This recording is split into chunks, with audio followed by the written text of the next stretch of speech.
call for the council, and then we stand for the pledge, and then we get into the actual common council meeting.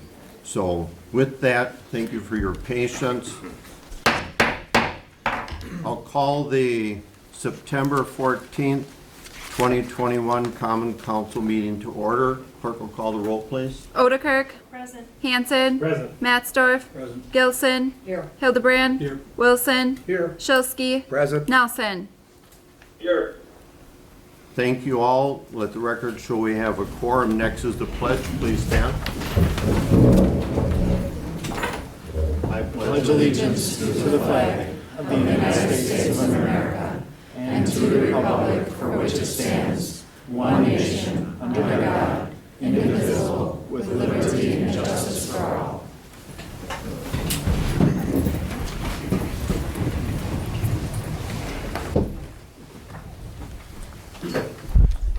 Next item on the agenda is the approval of the consent agenda. The chair will entertain a motion. Motion to approve, Hildebrand. Second. We have a first and a second. Any discussion? Clerk will call the roll, please.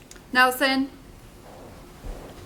Hildebrand. Yes. Matzdorf. Yes. Wilson. Yes. Odekirk. Yes. Hanson. Yes. Shilsky. Yes. Gilson. Yes. Motion carried. Thank you. Next item is the audience portion where we ask people to be signed in and recognized by the chair. That's where you do the talking and we do the listening. That was the purpose of that brief comment before we started, so we do some housekeeping before we get going. We do encourage people to come in and address the council at any council meeting and tell us what's on your mind. Moving on to item 5, no items were removed from the consent agenda, therefore item 5 is not needed. I hope I don't scare people tonight. We do a lot of that.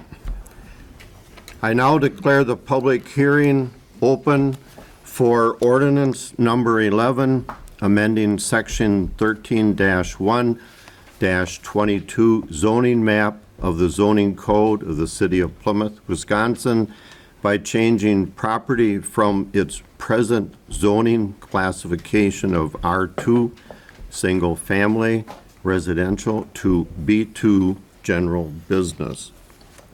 Before we start the public hearing, I think I'll call on our city attorney to give a brief description of the purpose of tonight's public hearing for rezoning. And that's an important part of the code and it's an important part of tonight's meeting. And then our city administrator, Jordan Skiff, will also probably make a couple opening comments. And then we'll open it up to the floor, and anybody that wants to make a comment, my only as I said before, to be respectful and to address the subject at hand, which our city attorney and administrator will help you define what part of that is. It's a big topic, and we appreciate everybody coming. So with that, Attorney Fever, would you like to start things off, please? Sure, thank you, Mayor. So we're here tonight on a rezoning request for Turner Hall at the corner of Smith and Elizabeth Street in the city of Plymouth. And the owner is working in partnership with Pathways to a Better Life and looking to renovate the upper floor into 8 bedrooms that could house up to 15 people, all of one gender, in a sober living home. These are people who have completed any inpatient treatment for drug or alcohol addiction and are using a sober living home as a halfway house or a final step toward independent living or returning to their families. They're required to hold down a job and will often live in the home for a few months or over a year. So that's the general nature of the request. And when we're talking about zoning, we're talking about the use of to regulate and restrict the use of all structures, lands, and waters, and to regulate lot coverage, the intensity of use of lot coverage, to stabilize and protect existing and potential property values, and encourage the most appropriate use of land throughout the city, to prohibit uses, buildings, or structures that are incompatible with the character of development or intended uses within a specified zoning district, to provide for the elimination of non-conforming uses of land, building, and structures which are adversely affecting the character and value of desirable development in each district. So there are many intents and purposes listed in the ordinance. One of the things that should not be the subject of consideration tonight is the occupants of this house. So we do have fair housing laws that prevent discrimination based on certain characteristics, including disability. And there are situations where someone who is recovering from drug or alcohol addiction can be considered disabled. So for purposes of the council's consideration, that should not be a factor. Just like the race of these individuals would not be a factor, nor should their recovering addict status be a factor for your consideration as you're looking at a rezoning request. And Mayor, that's what I have tonight. Is there anything in particular you'd like me to touch on? Otherwise, I'll turn it over to the city administrator. Thank you, Attorney Faber. I think we'll have City Administrator Jordan Skiff make some opening comments, and then we'll recognize the audience that wants to make comments, and we certainly want you, if you want to stand, we have microphones in the audience. If you want to come up to the podium, you're certainly welcome to do that. And the only thing that I'm not going to put a stopwatch on everybody, but we try to be respectful, and generally speaking, in public meetings, we have 3 to 4 to 5 minutes. And if you go longer than that, I don't have a shepherd's hook, but I might get up and point at you, okay? So move it along a little bit. I want to give everybody a fair chance. So with that, Their name and address. Their name and address. when you do speak, for the record, and I think, do we have those sign-ups for speaking?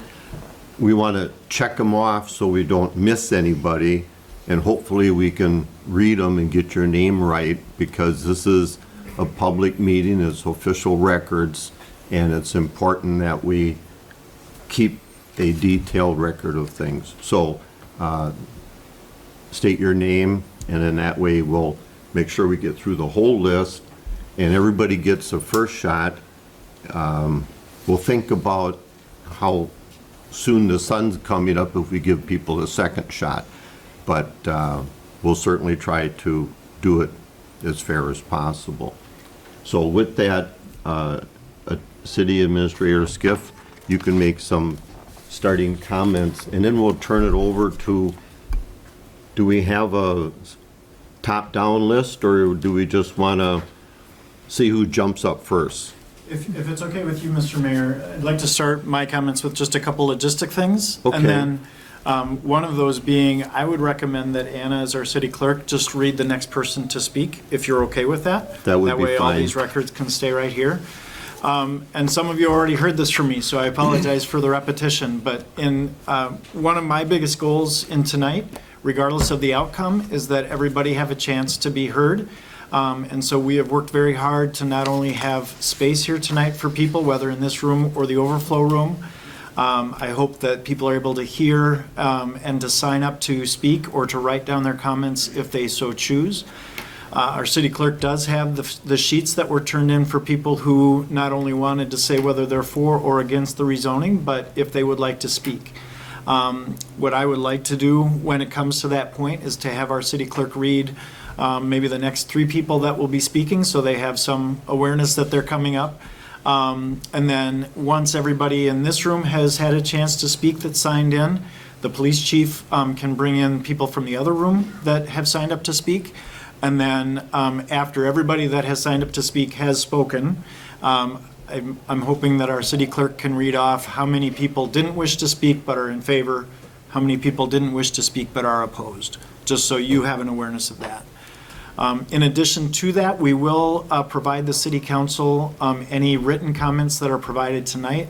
We've also made an attempt to, any letters that we got before today, we pass along to them, not necessarily in time for them to read every word, but again, one of my biggest goals is to make sure that every voice that is speaking tonight or in anticipation of this is heard. So those are just some logistics. Are you okay with that approach with the speaking? That's a good approach. I'll add one thing to that. When the public is finished, we're still in the public comment section hearing. If any council member wants to speak at that point in time, they can. Once we close the public hearing, then the procedure is that the council does all of the talking, discussion, etc. And at that point, at my discretion, if we need clarification on something, I'll ask one spokesperson to maybe comment on something that needs clarity or that we don't have the right number on or we're not sure of. And I would ask one person from both opinions then to be your spokesperson for that group. And we're not going to have a debate between the council and all 50 or 60 people. Once we finish the public hearing, it now goes to the council. So it's just procedure. The point I'm trying to make is that if we need clarification on something, I will ask for clarification. Otherwise, the public hearing portion is over and it's now the council's time to do the discussing and action on it. Okay? So with that, If I could just make a couple more comments. I do have a handful of visual aids on the screen if, especially the council would like them. We have in front of you the GIS map that shows the property in question, if you would like to see that blown up at all, or not the property, the picture, sorry. I also have the zoning code and a couple of drawings that were provided by the petitioner about what the building might look like. So I just wanted you to be aware that those are available if you would like me to put those up for reference. The only other thing I was going to mention before we listen to the public is, and this summarizes a little bit the memo that Attorney Fieber referenced and that I sent to the council on Friday. I really do hope that tonight can focus on the zoning issues of this request.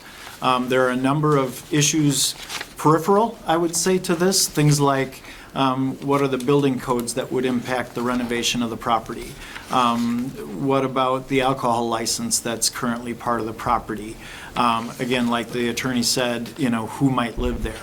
Those are things that are not really germane to a rezoning question. There are other things, obviously, that are very relevant to a zoning issue. This would be what we would call congregant living. Is congregant living in that location appropriate? There are already parking concerns. I don't know if the parking concerns would be worse or better if this were changed, but that's a consideration. And then last meeting, you heard during public comment some concerns about if this is rezoned to B2, a number of uses for that facility would be now a permitted use instead of just kind of a grandfathered bar restaurant like there is now. And that's a valid point. Right now, this is a bar restaurant zoned for single-family residential, and it's grandfathered in not meeting our zoning code for use and for structure, as far as setbacks, as far as parking, as far as what is being used for. Rezoning would clear those things up, but it would also provide more options for how that property is used. So when you hear tonight from the public with concerns like that, that is a valid concern on their part and something that you should consider. The last thing that I wanted to say is that I see my role in this as relatively simple compared to yours, because we as city staff hear what property owners would like to do. We look at our ordinances, we look at state statutes, we look at programs and policies, and we work with them to allow that to happen if we can make it work. And in this case, it does meet, this process would meet those things. Your job might be harder because you not only are listening to some good reasons for rezoning this and good reasons for maybe seeing, this congregant living being allowed, but you're also hearing from other constituents who have valid concerns as well. So I don't really envy your position tonight. My position is simply to say this can work and it has some benefits, but that doesn't mean that the concerns are not also valid. So with that said, if we're okay to move into the public comment Sounds good. portion. Thank you very much. With that, our city clerk, Anna, will start. Do you want to start at the top, or do you want to? I'll leave it up to you. You just throw a dart and call 3 names off, and then that way people can kind of get ready, and if they want to stand where they are, fine. If they want to come up to the mic, just move over to the wall with all the pictures on it. And we know that this isn't easy for anybody. It's awful intimidating to speak to any group, no matter how much experience you've had. So we want to make it as convenient as possible. Anna?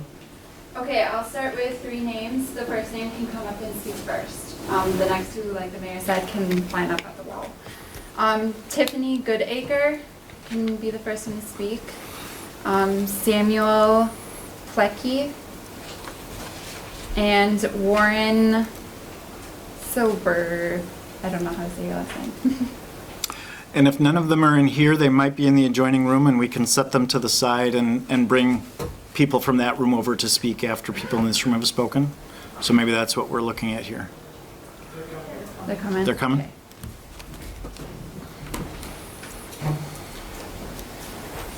Could you just ask me to speak up loud enough? Speak up loud enough. Yeah. You can come to the podium if you'd like. Yep. Sure. And then just use your outside voice so the microphone picks you up. Gotcha. We don't want to Okay. whisper. We whisper enough the way it is. Okay, I'm sorry, I'm so nervous right now, but this is very important. So, my name is Tiffany Goodacre. I actually joined the Pathways kind of family back in almost 4 years ago, almost to the day. I'm an alcoholic addict. I would consider myself a success story. I believe that Pathways absolutely saved my life. As far as the community center and sober living, so I did the inpatient, and then I did the sober living, which was ironically in Plymouth, right down the road. I did IOP, but it was a way that I learned how to love myself again, or not again. I never really loved myself. It was a way that I learned how to love myself. It was a way. I was taught so much, just I guess, to be an adult when you spend the majority of your life drinking and using. You kind of are stuck at that 13-year-old, mentality. So they just taught me how to be an adult, how to be a mother to my children. As far as the community center, so I'm actually from the Fox Valley. We have the community center. We have the Genesis Club and Solutions. And it's so important to us, not only to have a place that a safe place for addicts to go when we're feeling like we need to use, or we're feeling like we're having a craving or whatever else, and we always have that place to go. But we help the community a lot too. We try to give back. We have a saying in recovery: you can't keep what you have without giving it away. So that's what keeps us clean. That's what keeps us sober. So we try to give back as much as we can.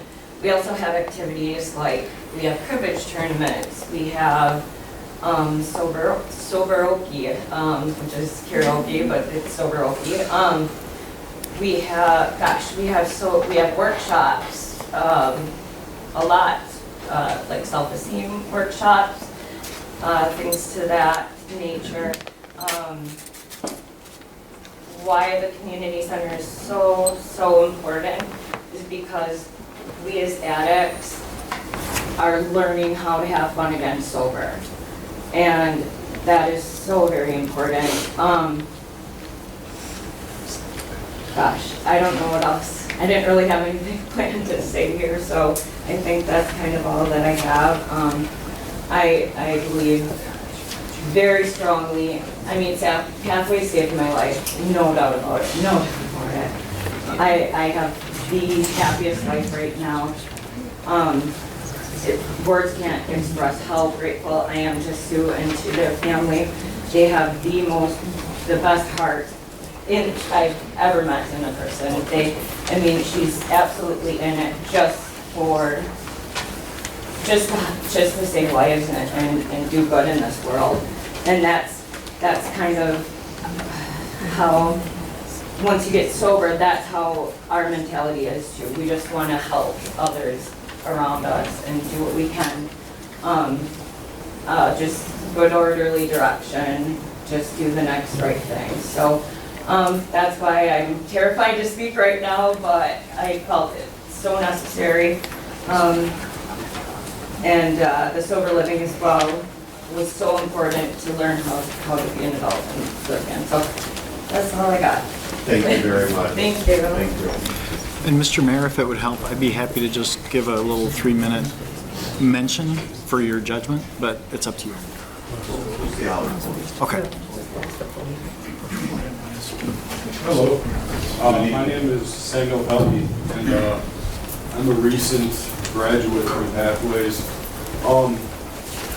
And I wouldn't be standing here today if it wasn't for Pathways, but I think what I've noticed since I've been to Turner Hall is that there's a lot of fear on both sides as far as having a recovery center, recovering addicts in the community, and I mean, there's a lot of stigma and in society and a lot of stereotypes, and a lot of us can prove that wrong, but there's two things that I was taught as a child that I lost sight of, and I think a lot of people lose sight of as they get older, based off of the influence of social media and other things that go on in communities and society. And that is to, the two things that I learned was to speak to people the way you want to be spoken to, and to treat people the way you want to be treated. And I think communities and the country would be a lot better if we remembered that on a daily basis a lot of times. And thank you guys for your time. Thank you very much. Well, he's coming up to the podium, read off the next 3 names. Attorney Roberts, how do you say your last name? Robert Guido, and Deborah Reezy. I am Warren Silvernagle, and I see Pathways being part of the community as a huge opportunity to improve the community, because what Pathways does is it takes people who are down and lifts them up to thrive in the community. And when you take people in your community and lift them up, it lifts the entire community up, and I think that's something that Plymouth can be proud of. Thank you. Next one. I'm attorney Robert Playler. I represent Pathways, and my suggestion is you bring me up later, because I don't have anything to respond to right now, because I haven't heard any of the objections or concerns. Darn it, thought we'd get rid of you. No, that's fine. Just put this aside and that'll be fine. Deborah Reezy, Jane Meyer, and Jeff Meyer. Hi, I'm Deborah Rizzi, and I really can identify with a lot of the people, and I don't really have an issue because I think it's a great need. But being from Plymouth and living over 25 years within 300 feet of Turner Hall, I'm opposed to the rezoning for a couple of different reasons, some of which have been already noted. But one of the big things is this opens a door up for my neighborhood to have its dynamics changed and have other businesses think that they can come in and they can do the same, which then it won't be a residential community anymore. The inadequate parking is way up there. I also am concerned that if I or some of my neighbors have visitors come, that they'll have to park from blocks away. And I have a couple of lady friends that leave after dark, and I just think that that would be putting them at risk if they had to walk. And some of them are elderly and they can't even walk great distances. And I'm concerned for the added traffic to our community, our little center there, because we have like a dance school, we have little children in the area. I personally have my grandchildren that come, and the gentlemen downstairs who have little grandchildren, and they get away so dang fast. I wouldn't want one of them to get hurt or hit because, you know, the traffic is greater. We already have pretty much, you know, congestion there with the dance school, with the daycare, and just Turner Hall being there. And I think that would vamp things up a little more, so that's what I got to say. Thank you very much.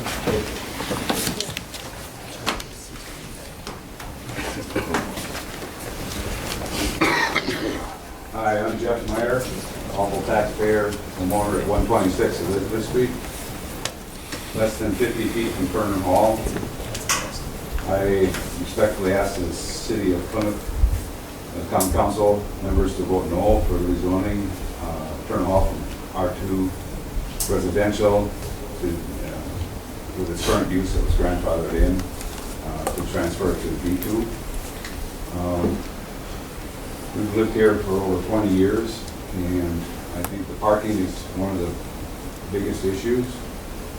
They have no place to put a parking lot, and if it's B2, it's supposed to have a parking lot. With the repaving of Elizabeth and Smith, it's been noticed by some of myself and some of the other neighbors that the widening of the driveway aprons, we've lost some parking spaces too. So whether you could park 3 cars, now you can only get 2. Sometimes where you could park 2, you can only get 1 because of the modernization of the repaving.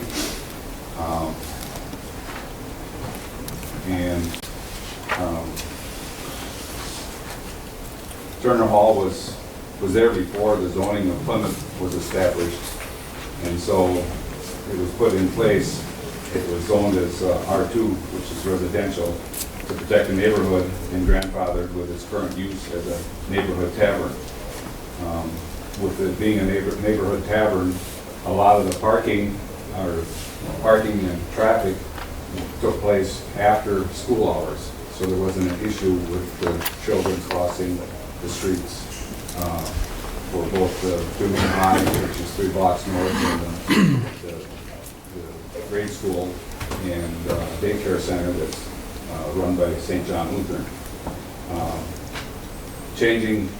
We were opposed because changing the zoning from B2 would allow other types of businesses to operate at 2 Elizabeth Street. This could be detrimental to the neighborhood traffic because of the increased traffic. So, thank you. Thank you very much.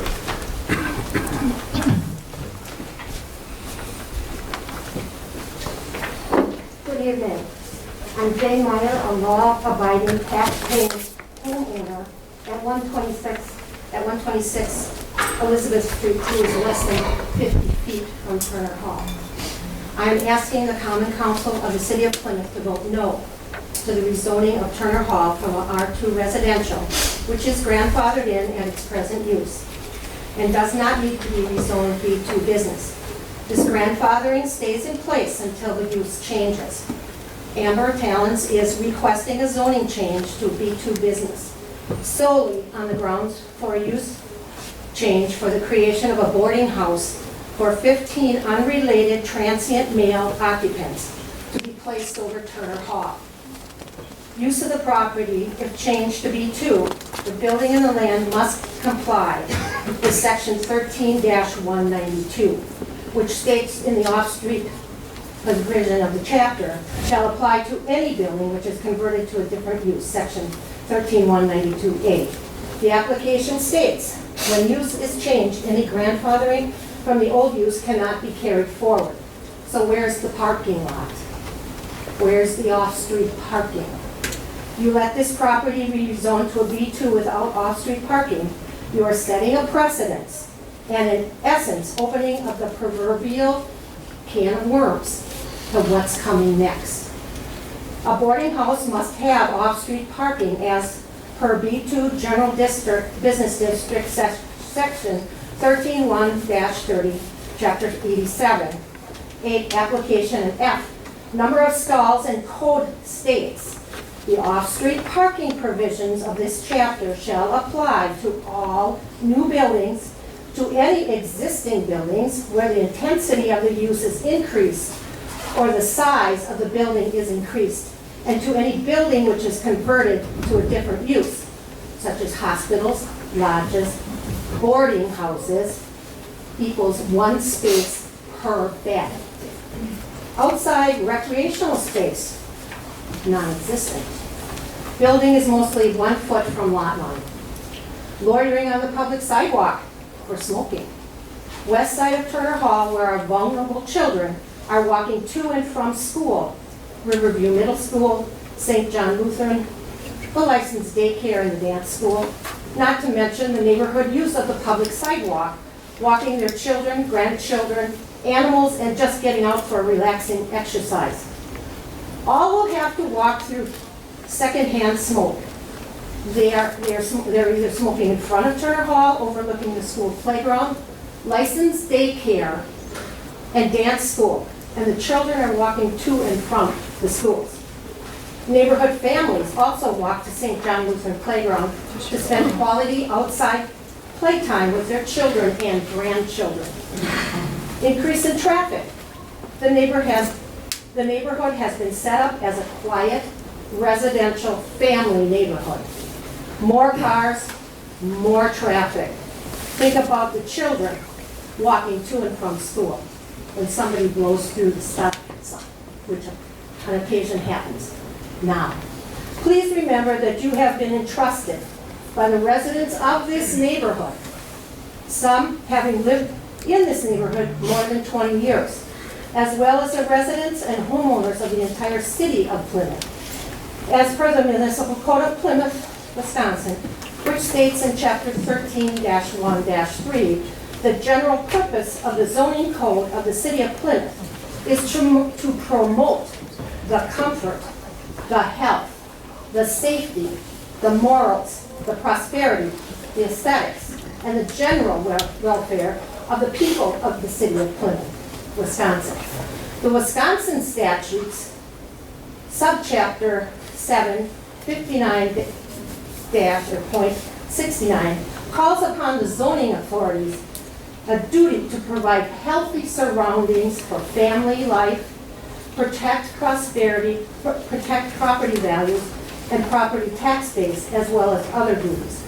I understand the impact and how this change, if it happens, will directly affect our property values and resaleability. Having been a real estate professional for over 25 years, you must oppose this rezoning. Please vote no.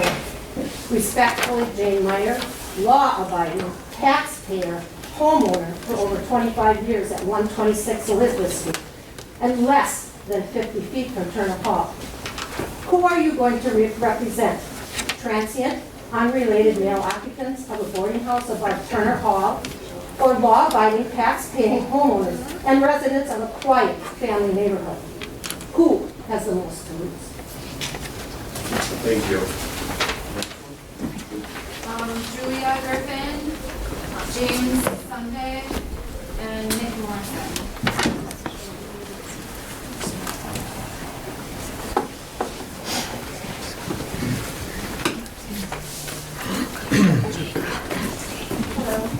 Thank you for the opportunity to allow us to address the council. I think some of us have been talking a little too much, because a lot of my points have already been taken, so that should make this a little bit more brief tonight. My name is Julia Griffin. I am currently a resident of Plymouth, Wisconsin at 126 Elizabeth Street. I am opposed to the rezoning of 202 Elizabeth Street. With this rezoning, per Article B, the general provisions, which is pretty early on in the municipal code, it does state section 13.110 of jurisdiction and general provisions, letter B, compliance.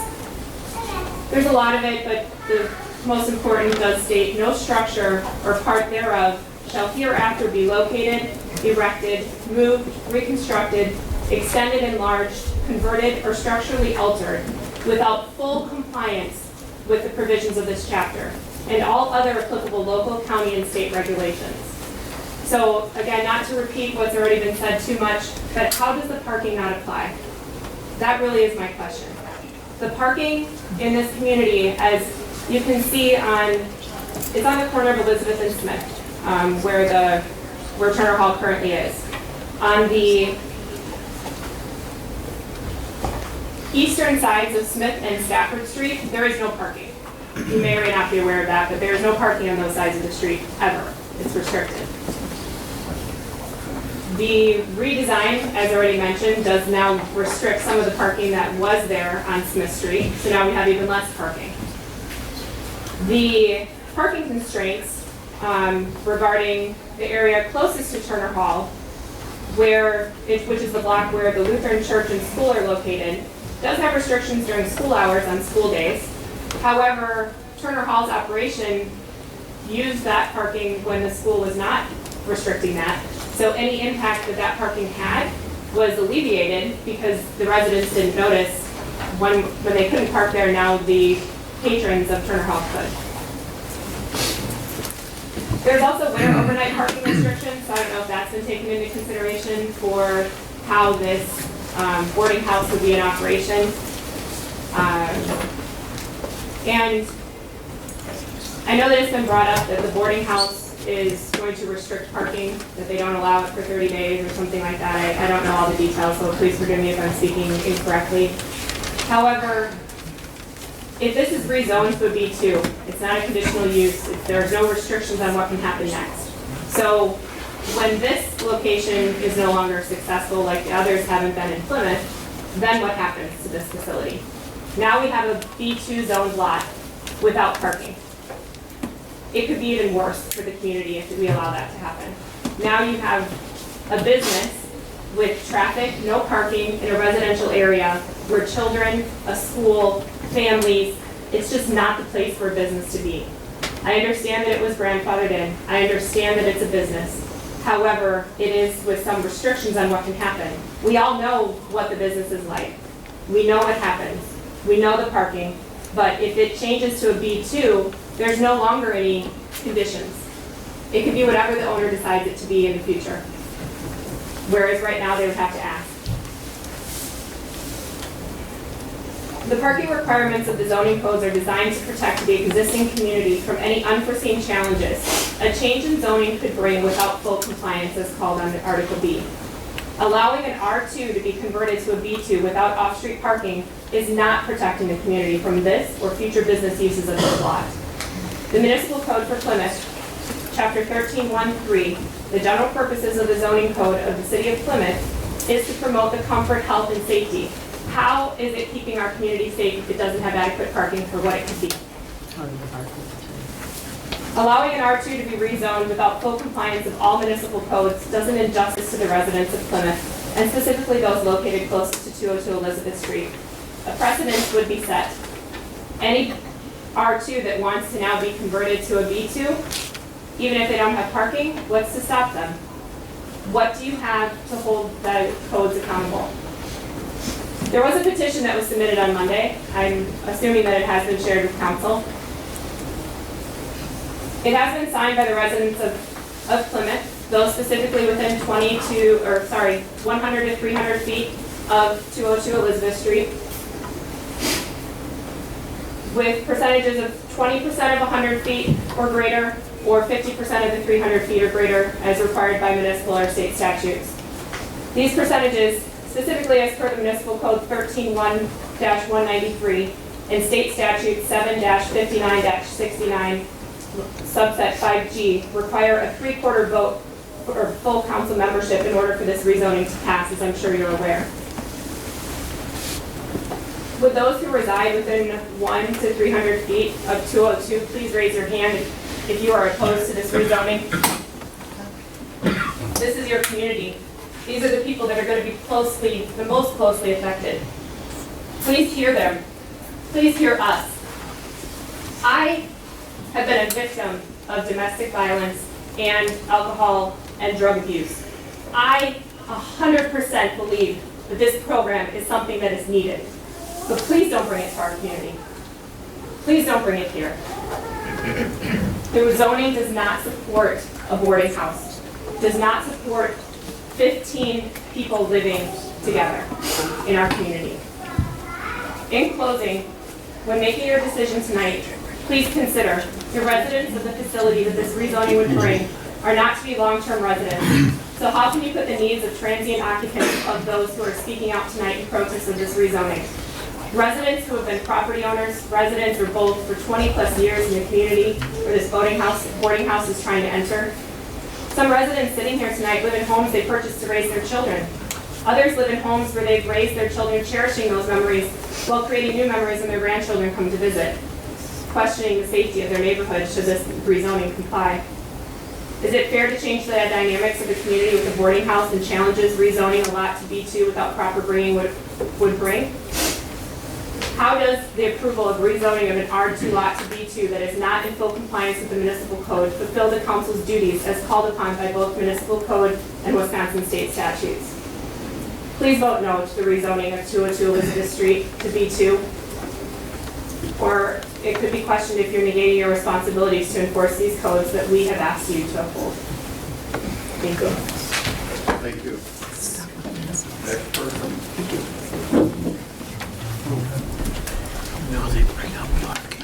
My name is Jim Sunday, United States Navy retired. When I bought my house at 315 Smith Street, which is 2 houses up from Turner Hall, it was a tavern. I bought a house next to a tavern. That's on me. Changing it to something else is obviously on you. I'm not against this type of program. I've had a granddaughter who was in a program. Help, maybe. I'm just more against the location of it. I'm concerned about my property values and my taxes going up because is this going to be less of a property tax? The children going by, walking up to school, I sit on my front porch and there are hundreds of little kids from 6 years old up to middle schoolers go past that building every day. So,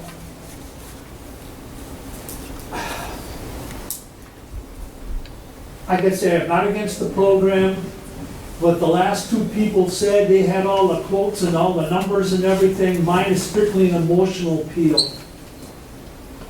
I spent 26 years in the military. I'm trying to retire and take the rest of my life in ease. I don't know if I really can. In my 26 years, I've had to deal with people that were alcoholics, drug use, counsel them, try to help them. So it's not, like I say, I'm against the people as much as where it is. Thank you. Thank you. Next person. Can I just speak in here? My name is Nick Morrison. I live at 121 Elizabeth Street, some kind of kitty corner from where Turner Hall is currently. I have 3 young children, all girls. So the idea of having 15 grown men across the street is kind of concerning to me. I'm not opposed to the idea of putting the rehab facility in across the street. As much as anybody in here, I am all for what your program stands for. Just recently, I lost a brother to alcoholism. He was a patient of Pathways at one time. Unfortunately, it didn't work for him.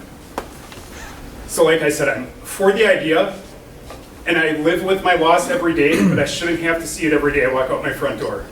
Thank you. Thank you. Next person. Randy Schmidt, Andrea Zetzer, I think I say it, and John Hellinger. I'll speak from here. My name is Randy Schmidt, 230 Smith Street. The only comment I got is, if you go on their website, they talk about green space. Their facility up in Kiel is out in the country more.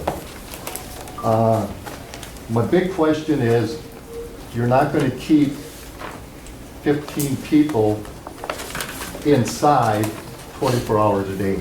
They're going to have to go outside. There's absolutely no place for them to go sit, gather their thoughts, do their reading, do their Bible study, talk amongst each other. There's no room. You got 1 foot on one side, you got the public sidewalk, you got nothing on the west side. There's no place for them to gather. But right in front of the tavern, I don't care if they smoke, it doesn't matter, because I grew up in a bar. I was brought up in the facility and whatever. But they need to have a facility where they can go outside, their thoughts are there, and do whatever. That's all I got to say. Thank you. Next.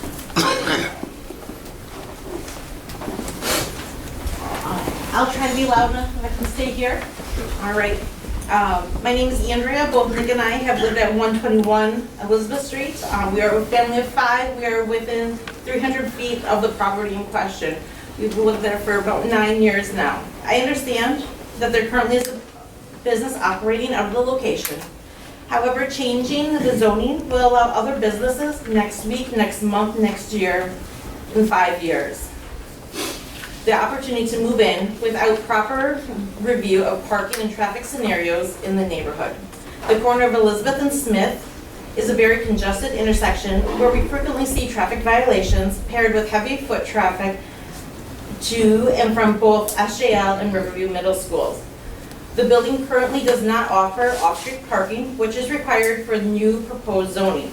My understanding of the rezoning process is that the zoning was announced to us via a letter and then followed up prior to this by a newspaper article where we learned the plans of the said building. No one had talked to us from either the city nor the owners prior to this last 3 or 4 days. So a few things as far as any bias that you may think that I have against this type of business probably is not true. Like as Nick said, we feel it, okay? And I hope that that is not viewed upon. I believe in the idea, however, the current location does not fit rezoning, nor do I see how it fits the new business plan. No overnight parking in winter, no off-street parking. However, guests may apply for a use of a car for 30 days. And going forward, if that is not the business occupying that location, we still have parking issues. Is the building set up for proper code for fire and safety and emergency access? Can it ever be?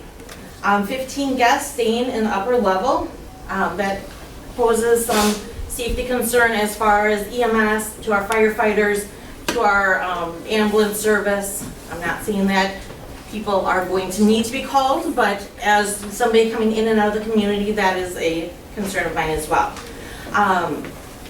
Where do guests and visitors have to socialize, smoke, have adult conversations that are on Pathways websites? This is a profit for both of the parties involved, and I don't believe that the homeowner should have to pay the price for their dealings. Thank you. Nick?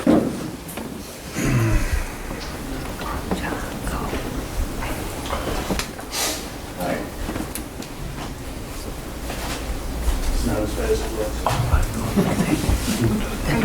3-4 minutes, max. My name's John Hellinger.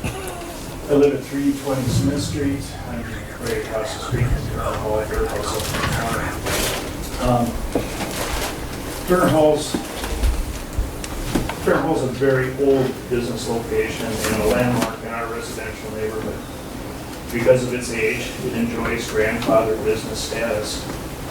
Under the majority of operators that have been in the building, having it there has not been a negative for our neighborhood. Frankly, it's often been a good place for beer and fish frying. However, were it to burn down or be condemned and torn down over condition issues, current zoning laws would certainly strictly prohibit replacing it with another business, especially in our R2 zone neighborhood.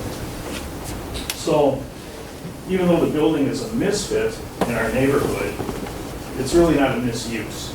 It's been a decent neighborhood for the most part. There have been a couple clinkers and operators, but by and large, it's been a decent neighborhood. However, today's proposal to rezone to general business is a direct contradiction to our municipal zoning laws as written. Attorney Fever read kind of the sections that I want to refer to, but I want to elaborate on how this applies to those sections. Those sections were written to prevent misfits like the old Turner Hall building from occurring again in the residential neighborhood. A prime example of why these rules need to be followed is the current proposal for use.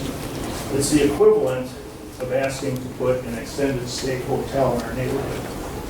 If I came in and said I want to build a hotel in my corner, people would think I was crazy. The business model is to put 15 guests, as they call them, in the building at all times. Guests change out regularly, I said, a couple months, maybe a year, but they're going to come and go probably, realistically dozens of different people over the course of a year. If you look at their website and see the rules and regulations that they describe for people being able to stay in the facility, they list potential infractions this long. The list isn't there for no reason. This is the kind of things that can happen. Anyway, if you do the math, we're talking about a whole ton of people over the course of a year, dozens. Basically just like a residence hotel with no green space or off-street parking. It's pretty obvious it isn't a good fit in a residential neighborhood. The people that have gone to their center, the people that will be going to their center, no argument whatsoever. It's a hugely emotional issue. It rips families apart. It kills people. They have a great business model. But that emotion shouldn't translate into changing the whole parameters of a neighborhood to suit a building that they can make work when it isn't something that works for the neighborhood.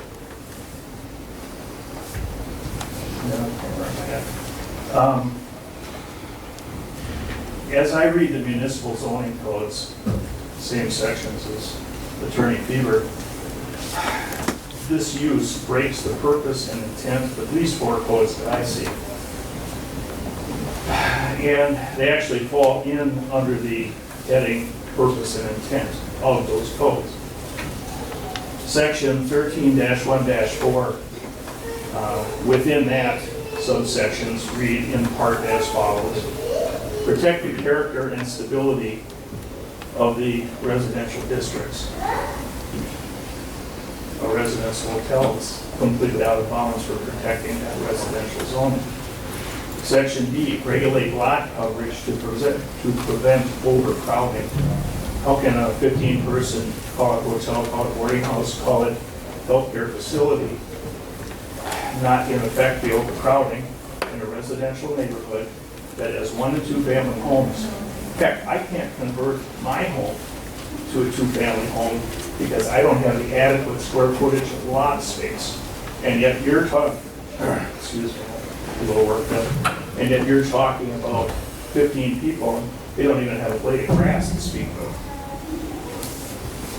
Section E, property density and distribution to avoid sprawl and concentration. Again, concentration. The code specifically, the intent of the code specifically is to avoid that kind of concentration in a residential neighborhood. Section J, to prohibit uses, buildings, or structures incompatible with the character an area development or intended use. What's our area development? It's a residential neighborhood. It is not multi-family, and it's not really family, multi-person residence. I guess we can also throw in section H, as Jane mentioned as well. The code specifically says zoning should stabilize and protect existing and potential property values and encourage the appropriate use of land throughout the city. Residential neighborhood. Now, since this isn't a courtroom and I don't have to have documented background history proof, the neighbor to the north of Turner Hall, very nice lady, but she's publicly telling everybody in the neighborhood that she has a verbal agreement to sell the house to the business, her house adjacent to the north side of Turner Hall. So basically, you know, they could conceivably level it and maybe get, I don't know if they get the parking they really have by code, but they told her that the house would be used for business offices, facility, and maybe a sleeping room for their supervisors.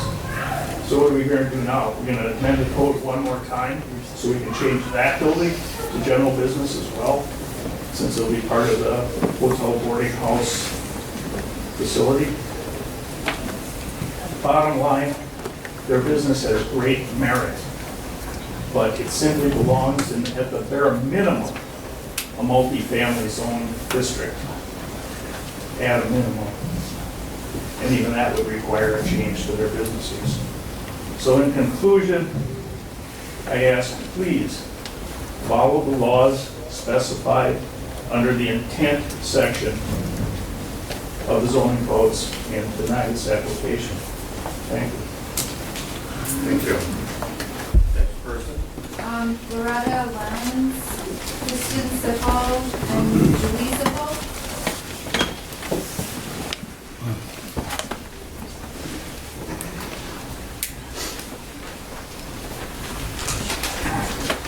I'm a resident of Plymouth, and I own the property east of Turner Hall.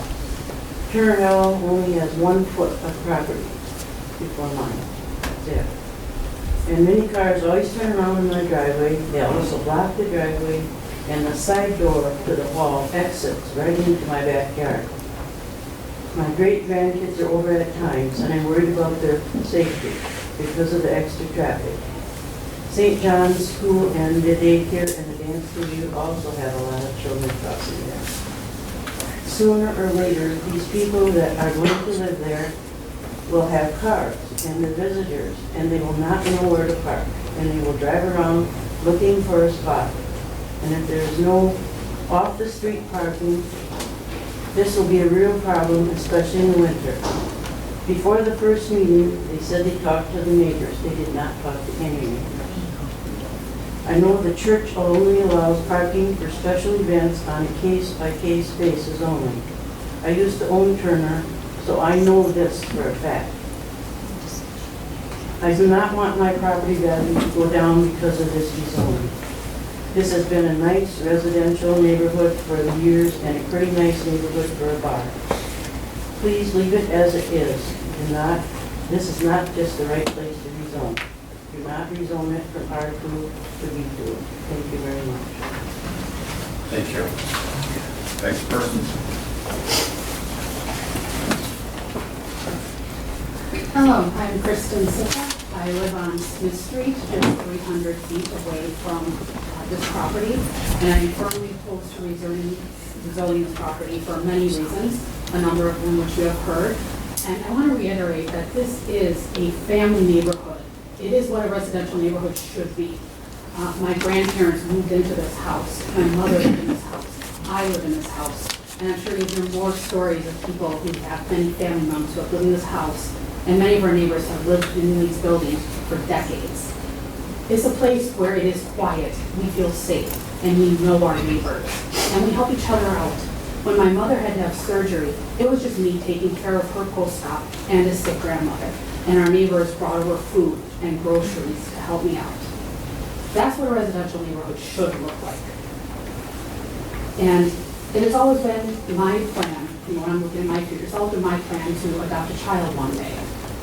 What adoption agency is going to approve me if there's a halfway house less than 300 feet away? And I also wanted to talk about, this is harmful for our community, but I'm also afraid about, will this be able to help people in recovery? I have known people who have struggled with substance abuse disorder, and they have all lost their fights.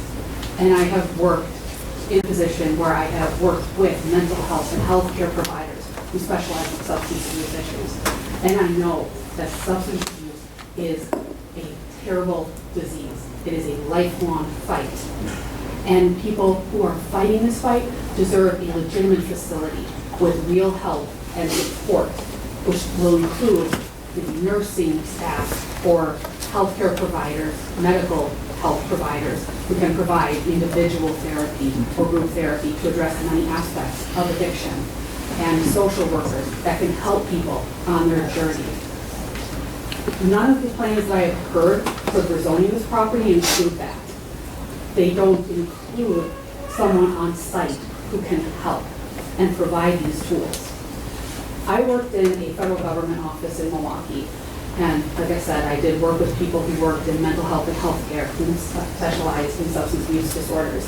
And I have heard from people at the local and state government levels there, and they have learned, many business owners learn the hard way, that when you have a facility that is dedicated to people in recovery, you do need on-site staff who can impose certain rules and structure and provide these supports. I heard from some business owners who decided that they were just going to take regular apartments and set them aside for people with substance abuse disorders without any of those supports. And not only were those apartment units destroyed, but they became an area for people to shoot up.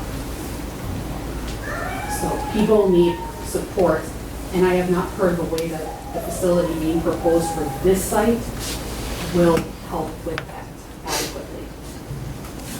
And I'm also concerned about disability rights, and especially the air quality.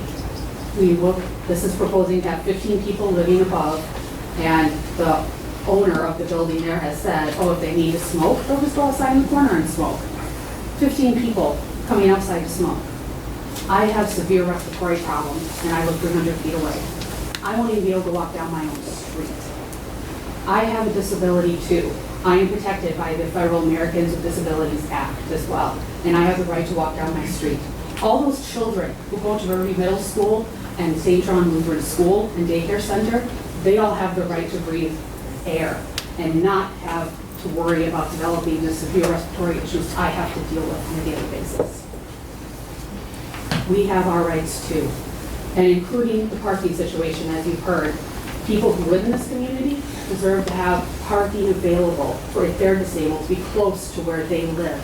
And whoever is in this property at 202 Elizabeth, they deserve to have a parking lot that has the required disabled parking and has an up-to-code wheelchair ramp for getting into the building, an elevator, and units that are up to code for people with disabilities.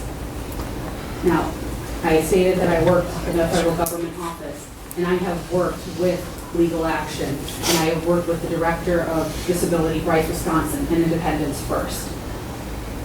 Me and one of my colleagues in Legal Action, we have initiated state government investigations on issues like this with one letter and a couple phone calls. I have forced a building owner to put in a wheelchair lift when theirs wasn't working. They had to replace it with a new one. People with disabilities, like me, we are willing to fight for our rights.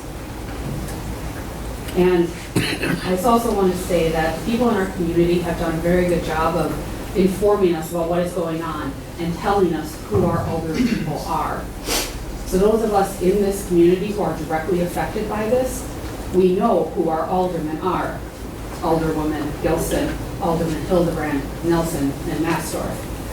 We know who our older people are, and we will continue to talk about this issue so that people who are represented by the other older people, so that they know what is going on And all those parents who are affected, who drop their kids off at school and daycare and a dance studio, they will know who represents them. And we will remember your vote when we go to cast ours. Thank you. Thank you.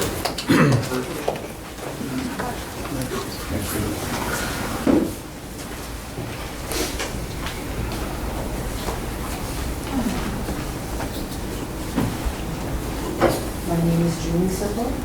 I'm a resident of Plymouth. Speak up just a little bit, please. I'm sorry. We want the TV to pick it up and the audience. I'm a resident of Plymouth. I live 300 feet from 202 Elizabeth Street. I'm not a good public speaker, but I just wanted to be heard. My daughter just spoke, did a very good job. Air quality is a real issue for us. With 15 people and her asthma is so bad that she would not be able to walk.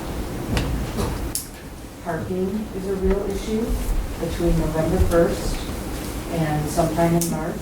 We are not allowed to park on the street. There's no place for these people to park.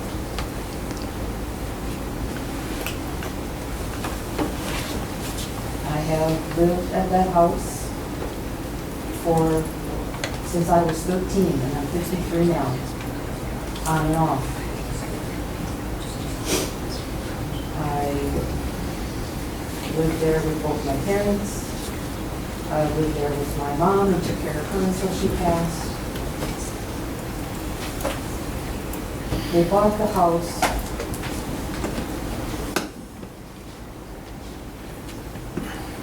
to have a family there. And they passed it on to me for my family. And my daughter would like to stay there for her family.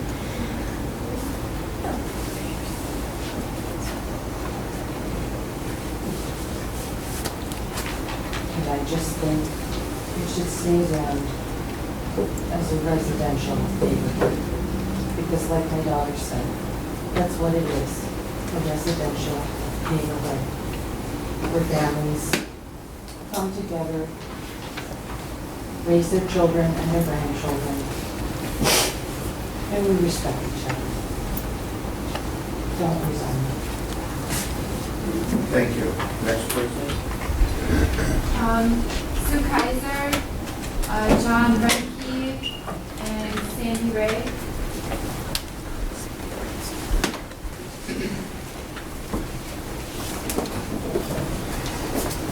Good evening. My name is Sue Kaiser. I live at 1024 Sunset Drive here in Plymouth on the west side of the tracks.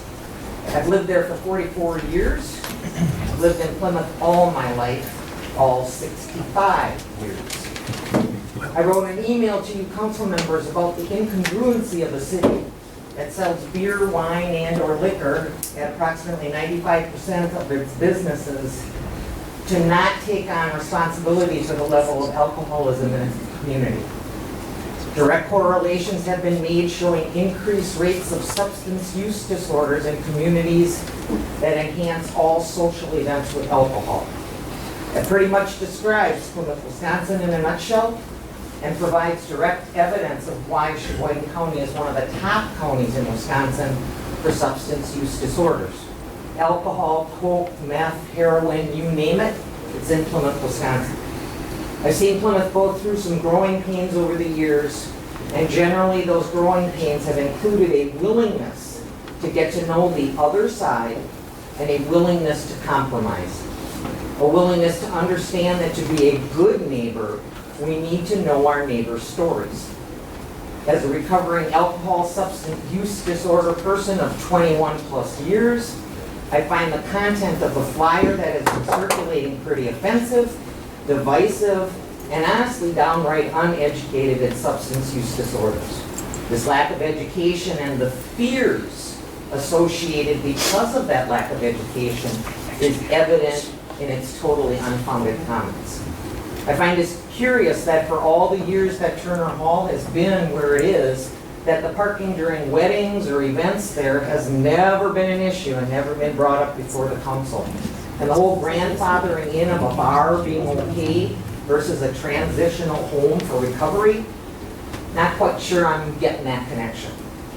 The lack of education, the lack of empathy, and promotion of the stigma of substance use disorders does nothing to improve the situation. I would ask this group to take the time to get educated. Check out what recovery is really all about. And I would ask Turner Hall and Pathways Management to make themselves available for discussion with their neighbors. Ask questions and learn both sides. But all of this that's not really what's on your agenda tonight, is it? What it is a simple zoning question, plain and simple, no drama. I'm hopeful that the vote will be a unanimous yes. Thank you.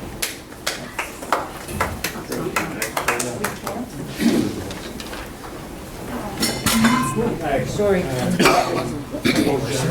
not a resident of Plymouth, New Hampshire, Wisconsin. I came over and supported Pathways and actually the other sober living facility and drug treatment facility in the state of Wisconsin. Real quick, 9 years of my life I served in the United States Marine Corps as a Raider or counterterrorism unit. After 9 years, I was struck with some shrapnel, honestly, to my left arm, being shot as well. Obviously, with that being sent home, I became addicted to opioids. That turned to a way bigger problem, lost my family, ended up out in the streets, and was too prideful to ask for help.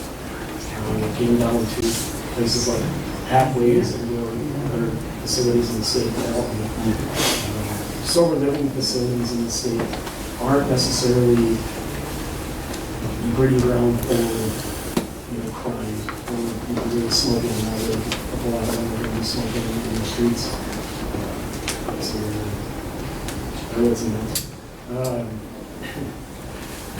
Sober living facilities, for the most part, are places where people go after a 28-day treatment program where they have other people to live with that are in the same fight for their life, right? So they can get help not only from the staff or the facility that was sent in there, but also from their co-residents and sent there. I think it's important to note that having a sober living facility in your community isn't abnormal. Almost every sober living house that I've seen, including the ones that I've been to, are all within communities just like this. I would imagine that Pathways would have some pretty stringent rules, not only on who they send there, but also guidelines to live there or stay living there. They probably have some rules on where they can smoke, where they can park, hours of operation, times they can be out, noise ordinances, etc.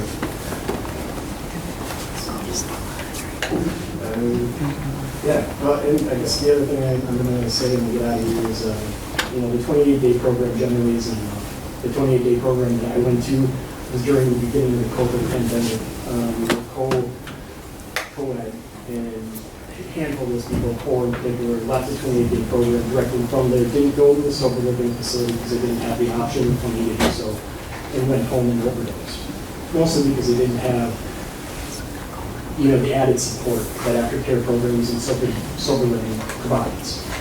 So I can't speak much to the zoning. I can't speak much to any of that, but I can say that you probably have, at least some of your populace in your city that is fighting an addiction, has too much pride to come out and ask for help, and this would be somewhat encouraging for them to see other people getting better and living on their life. Thank you. Thank you. Next person.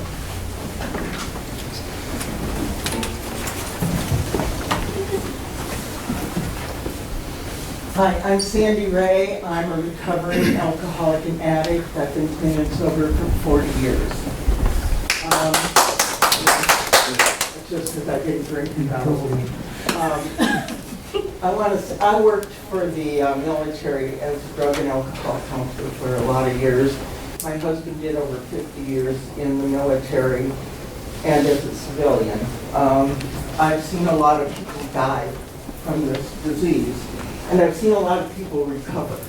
There's a magic that happens when people recover, and they pass it on.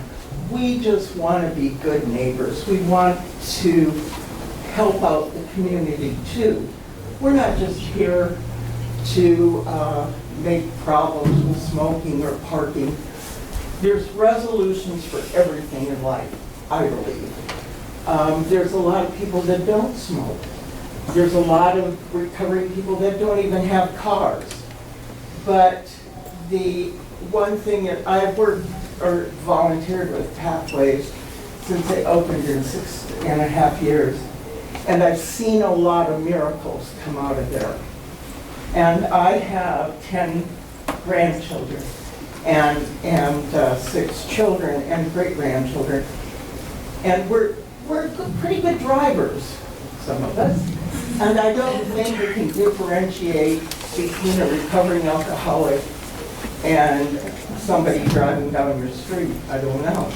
But I just want to say that I'm here to ask that you just consider us moving into your neighborhood and that the rezoning reflects that. I also am here to say we want to really work with you and not just move in and tear up your neighborhood, but we want to work with you. And we'd like a chance to do that. And, you know, I'm blessed and I've seen a lot of miracles. And I hope you do too. And I know this is a family disease too. And it's torn up a lot of families. So with that, I thank you for letting me speak. Thank you. Michael Stroy, Sam Stringer, and then attorney Robert Legal. I'm Michael Stroy. I'm new to the area. I'm a resident on Spence Street, and I bought my home for the specific reason of the points brought up by many of my neighbors tonight. It's not an easy market out there. In case you guys are wondering, houses are hard to come by, and the right houses are even harder to come by. I found the right house. Without a doubt in my mind, I found the right house. My family's growing there. We will continue to grow there. There's no doubt in my mind that we'll be there along you guys at the end of this line. No matter what happens with Turner Hall, there's no doubt you have to strike this down. You cannot rezone this building to business use. The cascading effects are detrimental to my community that I'm joining to be a part of. I've met all my neighbors, they're amazing humans, just like every single person here advocating for my home. Amazing humans. We're all humans. I grew up with my fair share of addiction in my family. Every single turn of my life has been addiction. Everywhere. I've seen the depths of it, but I've also experienced some of the joy of somebody coming out of that on the right side. The people that come up here and tell you their yay me story, they're right. That absolutely is needed. Our community needs to build up these people in every way, shape, and form. But not when 100 kids walk past that school every day. Not when every single new school bus drives down that road every single day. We don't need anything outside of absolute family-oriented business. I'm sorry, I'm getting a little disheveled because I'm absolutely passionate that you can't let this happen. I've seen the negatives that can come from something like this. I've lived in these communities my entire life. As a young one in a halfway house with bad women, as a young one in terrible communities in various states across the United States. I've been everywhere. And to be completely honest, I don't want to be there again. I bought my house, I worked hard to get where I'm at, and I don't need this in my neighborhood. Now, that's not for me to say that you guys can't have a home. You need a home. We as a community need to find the right place. If and when this gets struck down tonight, I fully expect that to be the case, we need to find them another home. We need to find the right place. Because we can't just sit here and say, not here, not here, not in my house, not down my road. We have to say, okay, where is a good spot? Let's find that. And you know what? When you come out the other side of that program, and you want to buy a home, please come be my neighbor. Because I encourage you to be part of that community. Thank you. Thank you.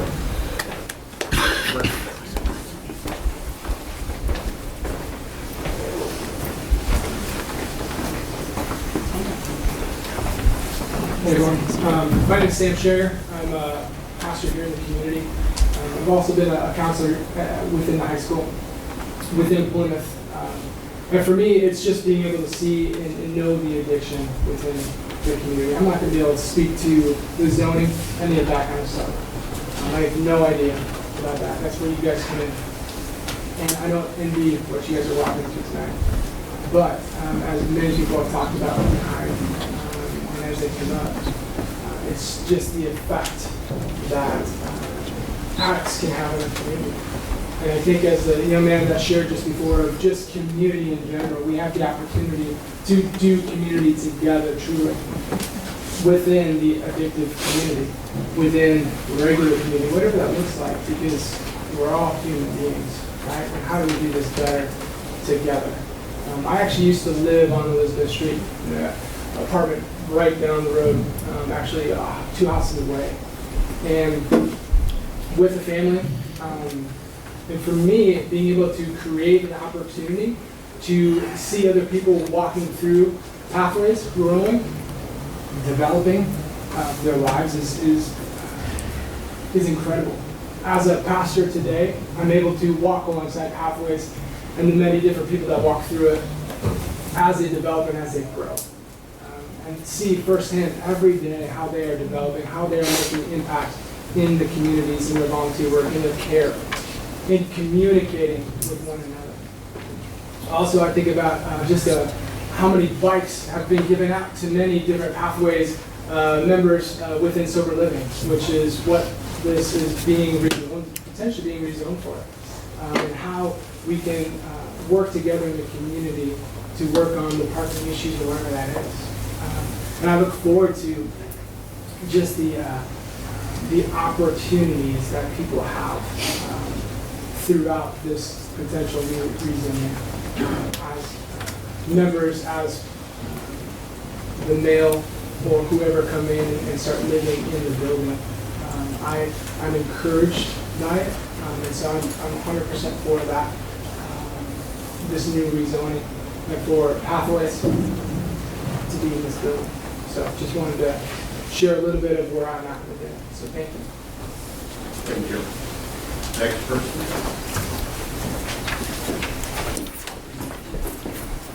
As you heard, I represent Pathways. I represented them before in some zoning proceedings, Antwerp, Kiel, other places.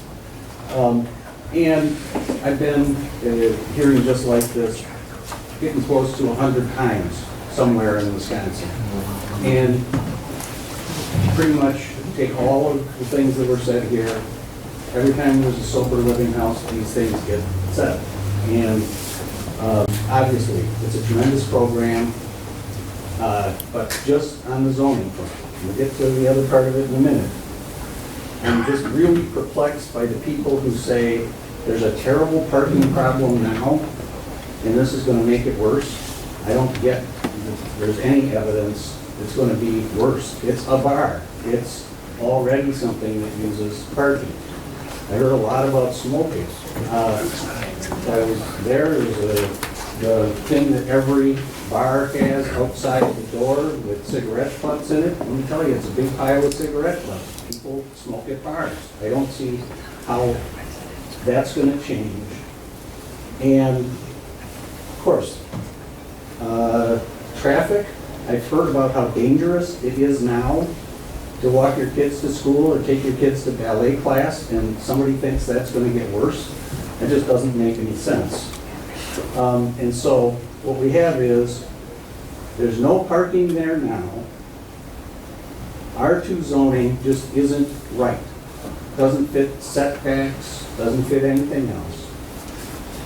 It's not an R2 located way in the middle of some neighborhood that we're asking to rezone. It's on the edge. And you all know about the edge of zoning districts. You've got to grant these sorts of changes so that it's consistent. It's really just, it is an extension of your business and institutional district downtown. Now let's talk about a couple of legal issues. Because you heard, it's going to be for people with disabilities. That's the project. It has special protections because you know that it's for people with disabilities.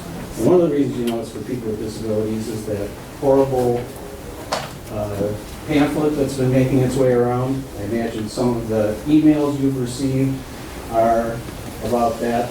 Tonight, people are a little more sophisticated, but it's pretty clear people don't want the kind of people who are in sober living houses to be in their neighborhood. Well, unfortunately for them, they don't get to decide that because people in sober living houses have special legal rights, and those are under the Americans with Disabilities Act and the Fair Housing Act. And one of the things I did was I shared 2 documents with the clerk. I'd like them to be part of the record. One is, it's called the Joint Statement of the Department of Housing and Urban Development and the Department of Justice. And the name of it is State and Local Land Use Laws and Practices in the Application of the Fair Housing Act. And it says specifically, when enacting or applying zoning or land use laws, state and local governments may not act because of the fears, prejudices, stereotypes, or unsubstantiated assumptions the community members may have about current or prospective residents because of the residents' protected characteristics. In this case, it's people who are recovering from substance use disorders. Get this, doing so, that is, if you make a decision in an atmosphere where neighbors are pointing out, we don't want these people because they're people with disabilities, quote, doing so violates the Fair Housing Act, even if the officials themselves do not personally share such bias. And there's one other thing I marked here, and that is the number of folks who are going to live there. Even if this was just a single-family home, if it was big enough, you would have to consider letting 15 people live there because the Fair Housing Act overrides your family composition rules. So whatever it is, I suppose it's four people can live together or whatever. The Fair Housing Act overrides that. The other thing I filed with you is a case, one of my cases. It's called the Conwalk Residential Programs versus the City of Milwaukee. And it just deals with all of the issues that people keep bringing up. It's going to be parking, there'll be more EMS calls, there's no evidence of that, it's just people speculating. And you can't make a decision based on speculation. And the issue is that people with disabilities need this type of resource, people with a certain disability, a substance use disorder. We've heard why it's so important. Out of those about 100 cases, I think about a dozen of them have resulted in lawsuits, and the municipalities never won one of those lawsuits that I've been involved in. And that's not because I'm Here's a threat. It's not because I'm a particularly good lawyer. It's because the Fair Housing Act and the Americans with Disabilities Act are extremely, extremely powerful statutes that were passed to deal with a whole series of problems in our world. And the most important one here tonight is that people with substance use disorders who need a particular type of treatment are going to benefit from this. And there isn't a good zoning reason to say no. Thank you. Wow. Thank you. That's a bad lawsuit. The portion of tonight's public hearing out, and then we'll have chance for any council members that may want to speak, as I wanted you to have the first chance to speak. Is the speaker on in the other room? Through the monitor, yes. Okay, so do we have anybody in 305 that still wants to speak? We'll certainly give you that chance. Mr. Mayor, why don't I go check on that? And Okay. then Anna can share the number of people that. Okay, let's do that in the meantime. Sure. Thank you. So there were 19 people altogether that didn't want to speak. I asked, and nobody else wants to speak to Okay. 13 were against and 6 were for the rezoning. Okay, thank you. The, pardon? I'm Sherry, and I'm a recovering alcoholic. Pathways has done for me what society is now doing. My last 4 years of life have been pure hell. Pathways were the ones that got me back to where I am. I used to have a business making pizzas. I lost it. Pathways is giving me a chance to make pizzas again at Turner Hall. Turner Hall is a coffee bar. It's turning into a coffee bar. When they told me, they asked me, Sherry, would you help clean up Turner Hall? I had really no idea what they were talking about. I said, sure, you know. And then when I got there and was cleaning, they told me what they'd like to do. I was so excited. Actually, they asked me, it's all up in the air. However, I get to make my pizzas again. They're not dead, you know, and I can sell them and serve them. We are not here to rape and pillage. We are here to help. And I would put my bet on it. In the wintertime, sure, you have people around you. I would put a bet on it that one of the guys from upstairs is going to help you shovel. That guy is going to make sure that child gets across the street. We are not in our active addiction or alcoholism. We are good people, and we are more than willing to work with you on this.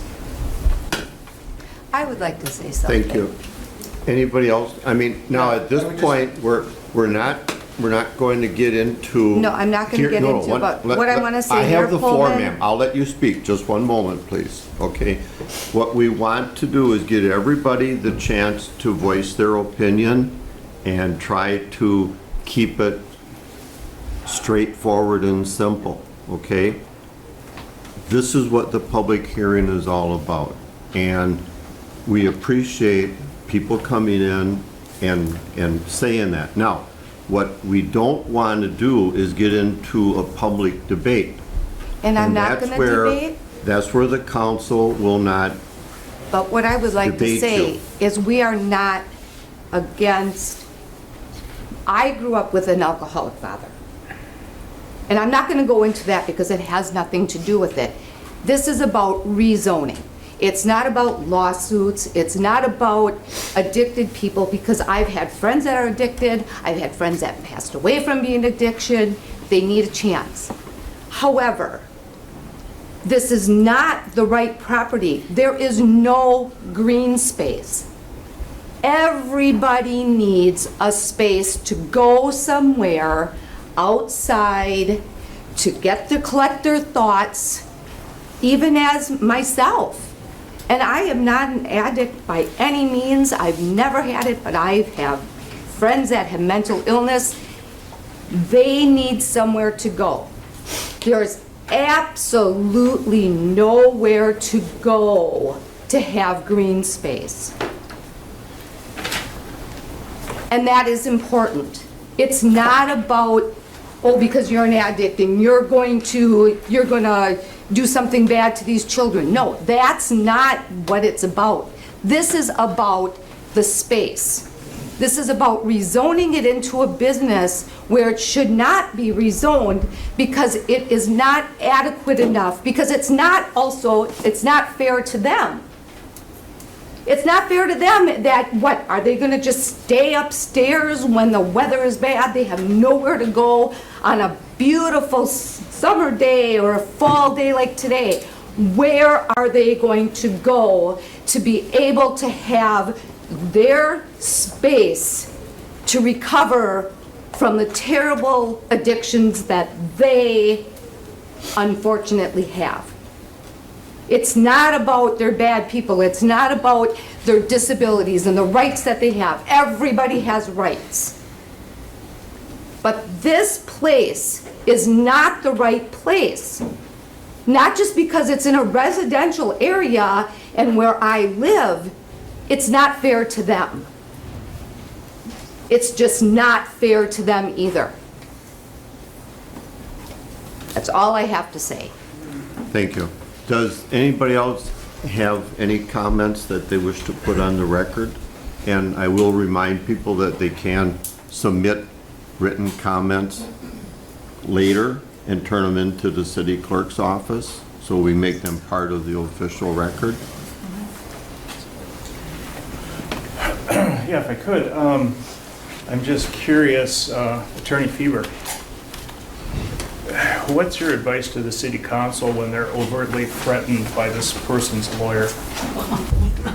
Sir, please, we're not going to debate that.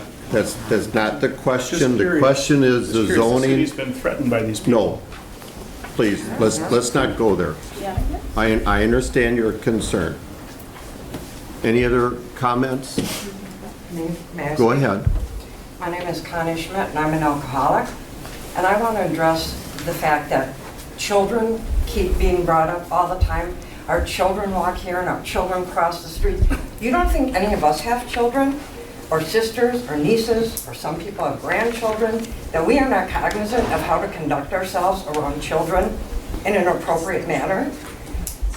And about the safety of the children? The Circuit Court has the authority to exercise its discretion in deciding whether to grant an enforcement.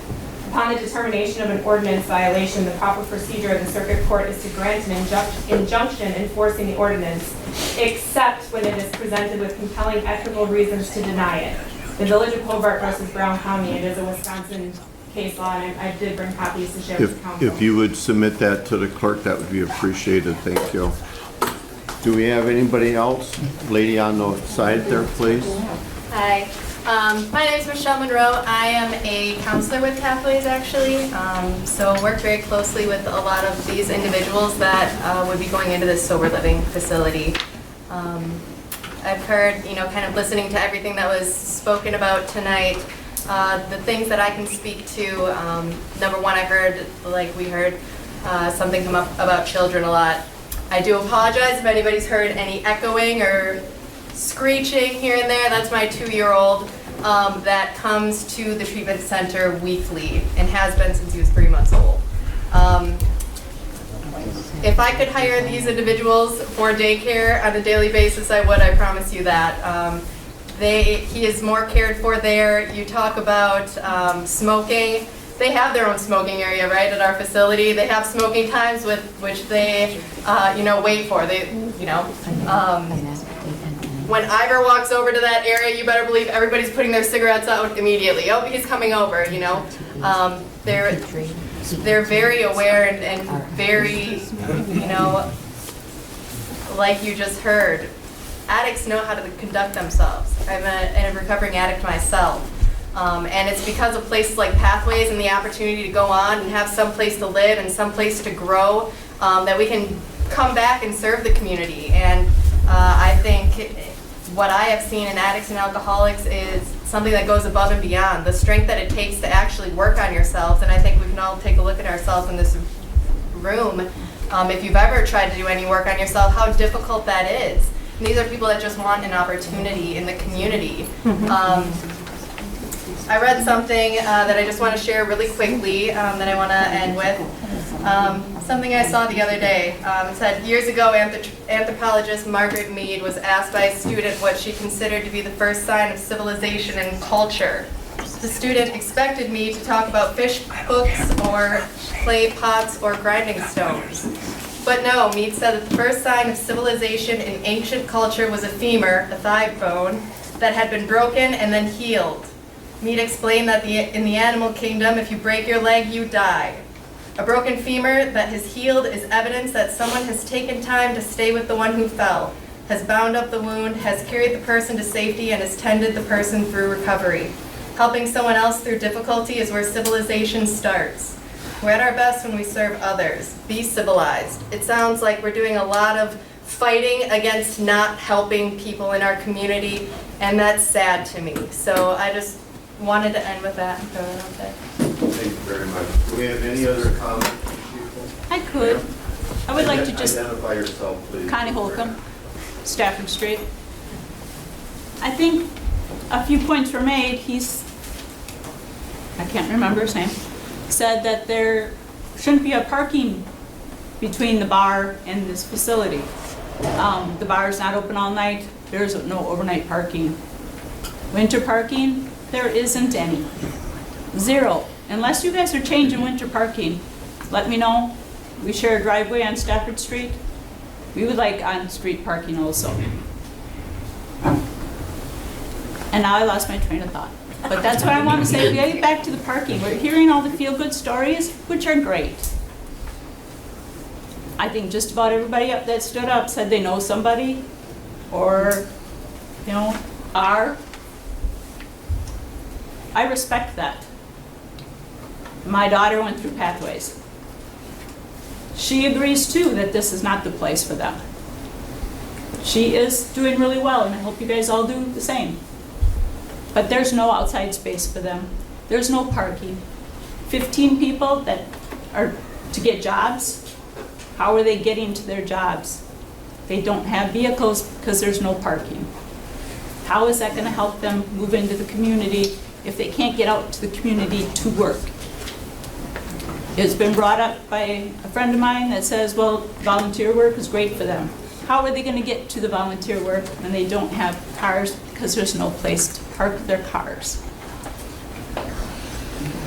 That's all I have to say. Thank you. The lady in the back, please identify yourself. My name is Deanna Lindo. I am 61 years old, have lived in Plymouth for 61 years, been married for 40, have 2 sons. My youngest son is a drug addict. He is in recovery. He's been clean for 3.5 years. He also went through Pathways. All these people saying Pathways saved their lives. Yeah, I'd like to say that too, but Sue and Pathways gave him what he needed. He still had to have the desire to go through all of this. So he put me through hell for 10 years. There's nothing I didn't do. I borrowed people's cars and followed him in Oshkosh. I reported him to his probation officer. I talked to police officers in town here saying, hey, something going on right next door, next to my house here, okay? I would not change anything that I did in the 10 years that I helped him. The community of Plymouth is huge into helping people with addictions. He had a very good, high-paying job, probably making $70,000 a year, so he didn't need mom and dad. He had the finances to get what he needed. And yes, some of it was in Plymouth. Most of it he traveled for it. When he left that job, it was not good for his the personality that he had, the addiction that he had. He went to a company, he's working at Wisconsin Plastics right now, and he was honest with them, and he told them what he needed. He was in an intensive outpatient program at that time, and when they call and say, hi, it's Dr. So-and-so, we want you to come in 3 hours, you're coming in 3 hours. They worked with him on all of that. He has gotten to become a supervisor there. He is very involved in the recovery programs and sober living homes in Sheboygan, because we don't have a lot here. When he went through Pathways, Sue had, like they mentioned earlier, another home on Main Street that probably housed 6 girls, I think, maybe. When you talk about how are these people going to get to their jobs, I have a son, and that was all girls there. I took plenty of those girls shopping to get clothes to go for jobs. I took one girl, call me an idiot, but I would do it all over again. There's nothing I would change. I took one girl, 2 Pathways, from Plymouth to Kiel, twice a day, took her there and picked her up for 1.5 years. Because why? Their pasts were bad, she couldn't get her license and had lots of things to pay off. She is now working at Sartori, also in a supervisor position, also well aware of the addiction issues we have here in Plymouth. So I'd like to say, I guess, if you don't know anybody or have never lost anybody, consider yourself blessed. I have lived in Plymouth all my life. I have had drug addicts next to me. I have had alcoholics next to me. I hope to God nobody ever sells their house on these streets that we're talking about and an addict or a drug house moves in next door, okay? I have no addiction. My husband and I don't drink. We don't do drugs. Yeah, I have a chocolate addiction, okay, and I'll tell anybody. I don't know where my son got that from. I really don't. My father, yes, was an alcoholic. My father-in-law was an alcoholic. My kids weren't raised that way. What happened? He was a star athlete in school. He went off to college and got off on the wrong track. But I never, ever, ever gave up. Most of these people that are going into sober livings don't have those people. And I wouldn't change anything I did.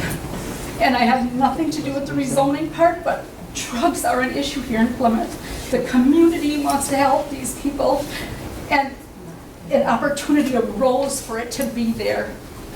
It's not like she went knocking on a door somewhere saying, this is where I needed to be. The opportunity presented itself, okay?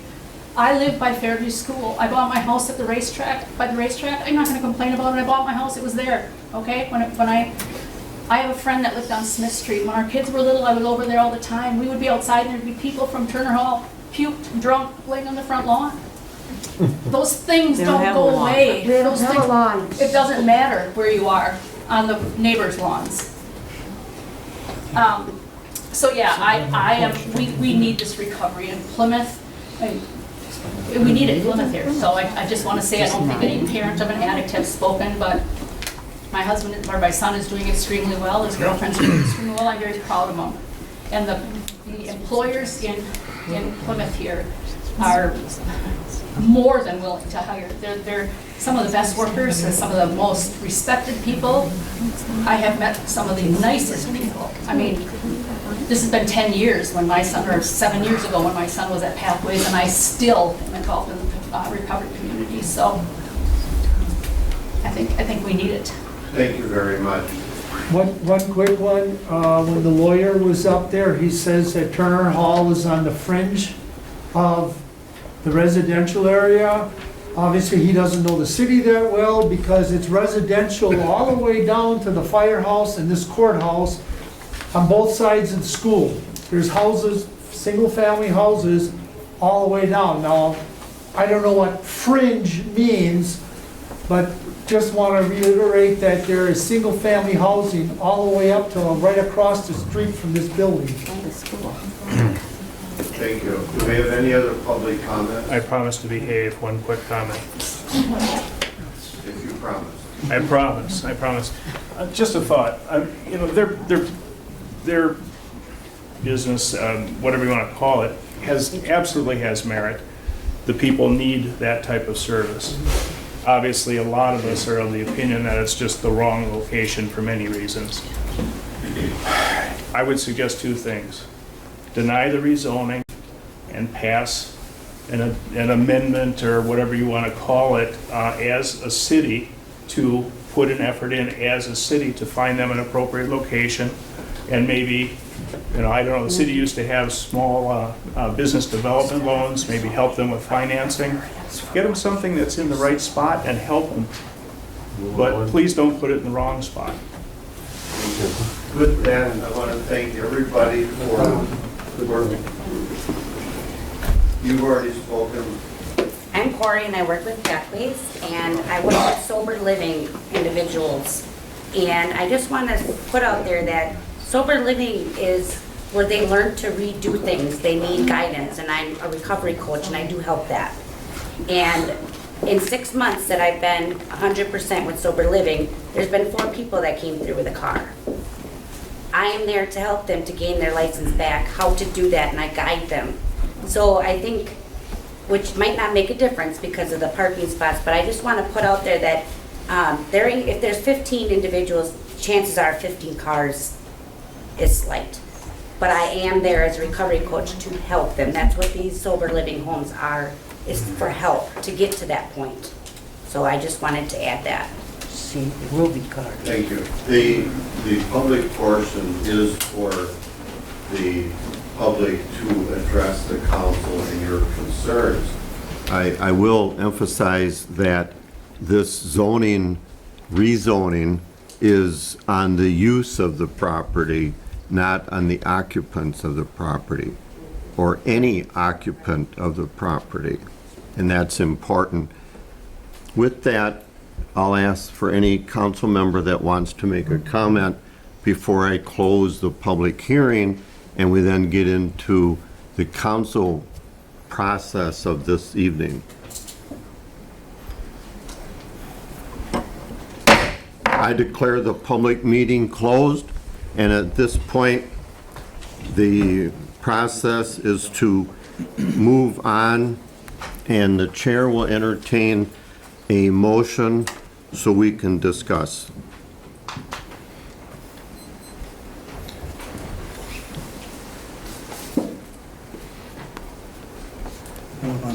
I'll take a motion. I'll have to take a motion to deny the rezoning. Okay, we have a motion to deny the rezoning. We need a second. I'll second Wilson. We have a second to deny the rezoning. We now enter the discussion portion of the motion. Who wants to speak to it? Number one. I'd like to say that I've talked to Amanda, very respectful people, you know. Talking with her, going through it, I couldn't be more honest with her. But it's just the wrong building. The one gentleman said to look for a place.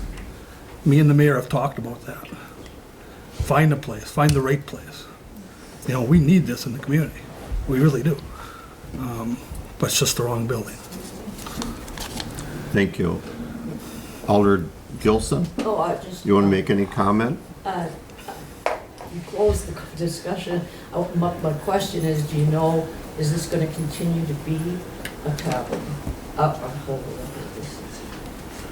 Quite honestly, that's not germane to the question of rezoning. It's grandfathered today in a new rezoning designation. It could continue as a tavern. I'm sorry, I didn't hear what she said. What was her comment? I didn't hear it, I'm sorry. Say it louder. My question was if it was going to continue to be a tavern. Okay. Do we have any other discussion of the council? I will ask Attorney. John Nelson, can you hear me? Go ahead, John. I guess my concern is when we make a change like this, we don't only consider the current proposed use, but we have to look at potential uses down the road, and changing it to business 2 without really adequate parking for any type of business there, I think is what drives my decision. We have to look past pathways and to other potential uses as a B2 business. That's what I base my decision on. Thank you, John. I will ask a couple questions of either Attorney Fever or City Administrator Skiff. And Alder Nelson, you raised the question if it's switched to B2, and my understanding is that B2 does not have any on-site parking requirements. Is that correct? That is correct. So specifically, the city code exempts the uses in B2 and CB from the on-site parking requirements. And that's because there's 0 lot line setbacks in those 2 districts. Just like in our downtown district where we have the buildings right next to each other, those buildings are not constructed so that there is an area for on-site parking. So those are the 2 districts that we specifically exempt from that pursuant to the city code. So when you're talking about is parking a concern, yes, it's a concern now because we have 0 lot line setbacks on that property. So right now we have a non-conforming structure because the R2 does require certain setback requirements. And we also have the non-conforming use because we have a business use in a residential district. So the parking piece, I don't think is germane to your discussion tonight because a B2 would not require that on-site parking. Okay, thank you. And for the record, the rezoning is for that corner property that we're referring to here. It's not the whole side of the street going east or going north or going west or anything else. It is that property known currently as Turner Hall, correct? That is correct. Okay. And Mr. Mayor, I'm sorry, if I can just, before you get into too much debate and especially any voting, I did want to remind the council about the complications with the supermajority requirement. And I apologize that for some reason that was timed to update my computer right when we were about to show some things. But in our zoning code, there are two things that are relevant to tonight when it comes to a supermajority. First is that since the Plan Commission's recommendation on August 5th was to approve the rezoning, we have a section of the code that requires a 3/4 majority to deny or to overturn what they recommended, which would require 6 of the 8 of the City Council. Ironically or coincidentally, the next section says that if there is a petition of 20% of the homeowners, property owners, within 100 feet of the property that sign a petition in opposition, then a supermajority of 75% is required to approve the rezoning. And so it could be very messy because Alder Hildebrand made a motion to deny. If 6 people vote in agreement with him, then that passes. But if it's less than 6, it doesn't pass because the Plan Commission recommended approval. On the other hand, if somebody were to recommend passing the rezoning, it would also require that 6-person vote. And so what we do if that happens, we'll have to talk about that if it happens, but I just wanted to try to, I know you have seen some of that information. I don't know if some of the public has, and unfortunately that's kind of messy. Thank you, Administrator Skiff. He brought up one point that we wanted to put on the record this evening, and that is that we have received a petition and it has been approved as received with the required signatures for that petition. That's correct, Mayor. And that's important for the record. I apologize for all the technical hoops we're jumping through all night, but it is part of public record and that's very, very important for us. So on the question to deny, we have a first and a second. Is there any other discussion? Alder Hanson. I have some questions. The Plan Commission, I didn't get the minutes on that, so I'm not sure. I got some information, but the Plan Commission, what was the vote in the Plan Commission to, because the Plan Commission approved this, so what was the vote on that? I don't know the breakdown. I believe it was unanimous, and it doesn't matter what the vote was. The Plan Commission approved it and sent it on to the council. It does matter to me, because I agree with the Plan Commission says. Listen to what the Plan Commission says. And I don't have that specific answer for you. I think it was a 7-0, but don't quote me on that. And Alder Hanson, that was part of the packet that I sent this afternoon. So you didn't see it until today, but it's in that packet. Okay. So the vote of the Plan Commission was 7-0.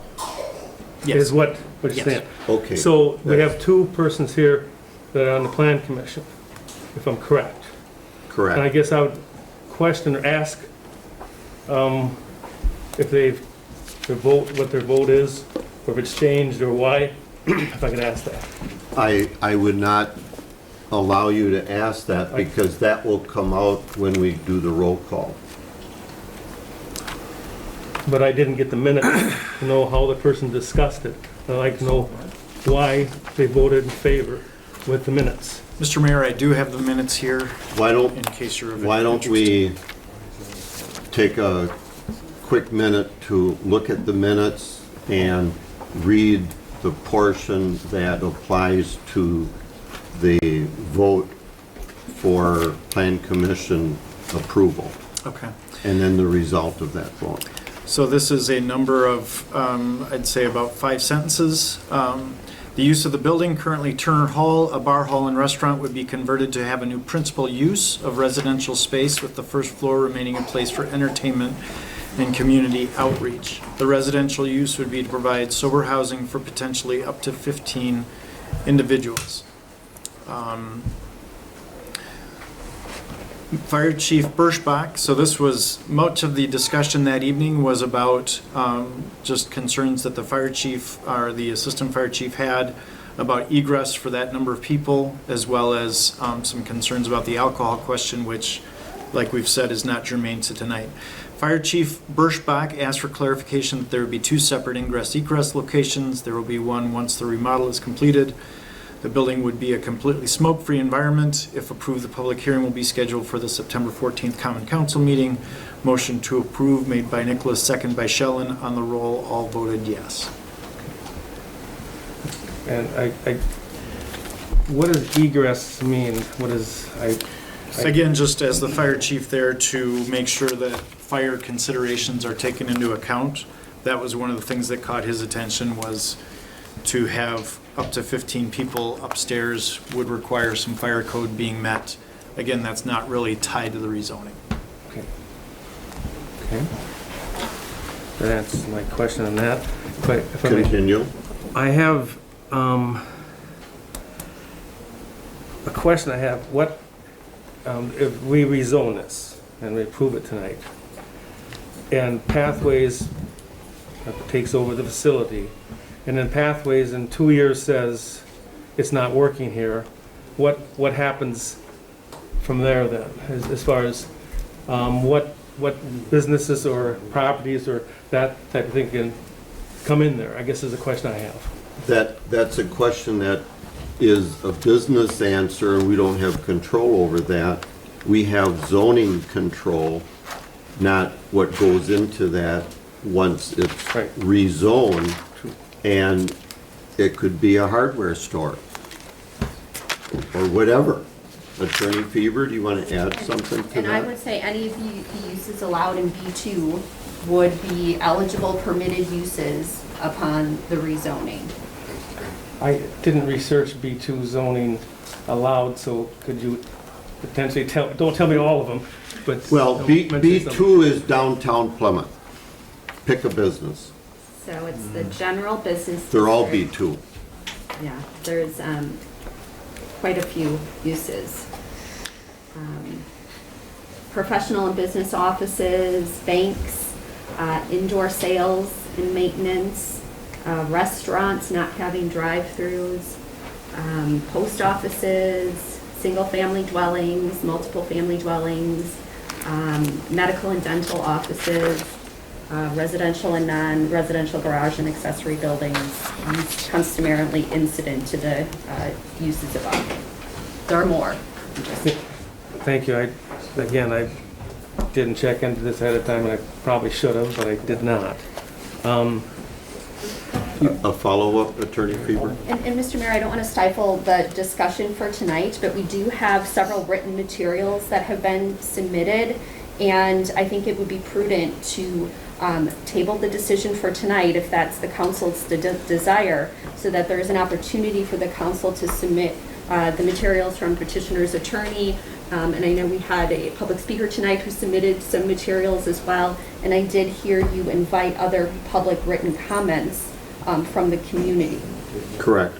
So, and certainly it's the council's will to make a decision, but I would throw that out there as a suggestion.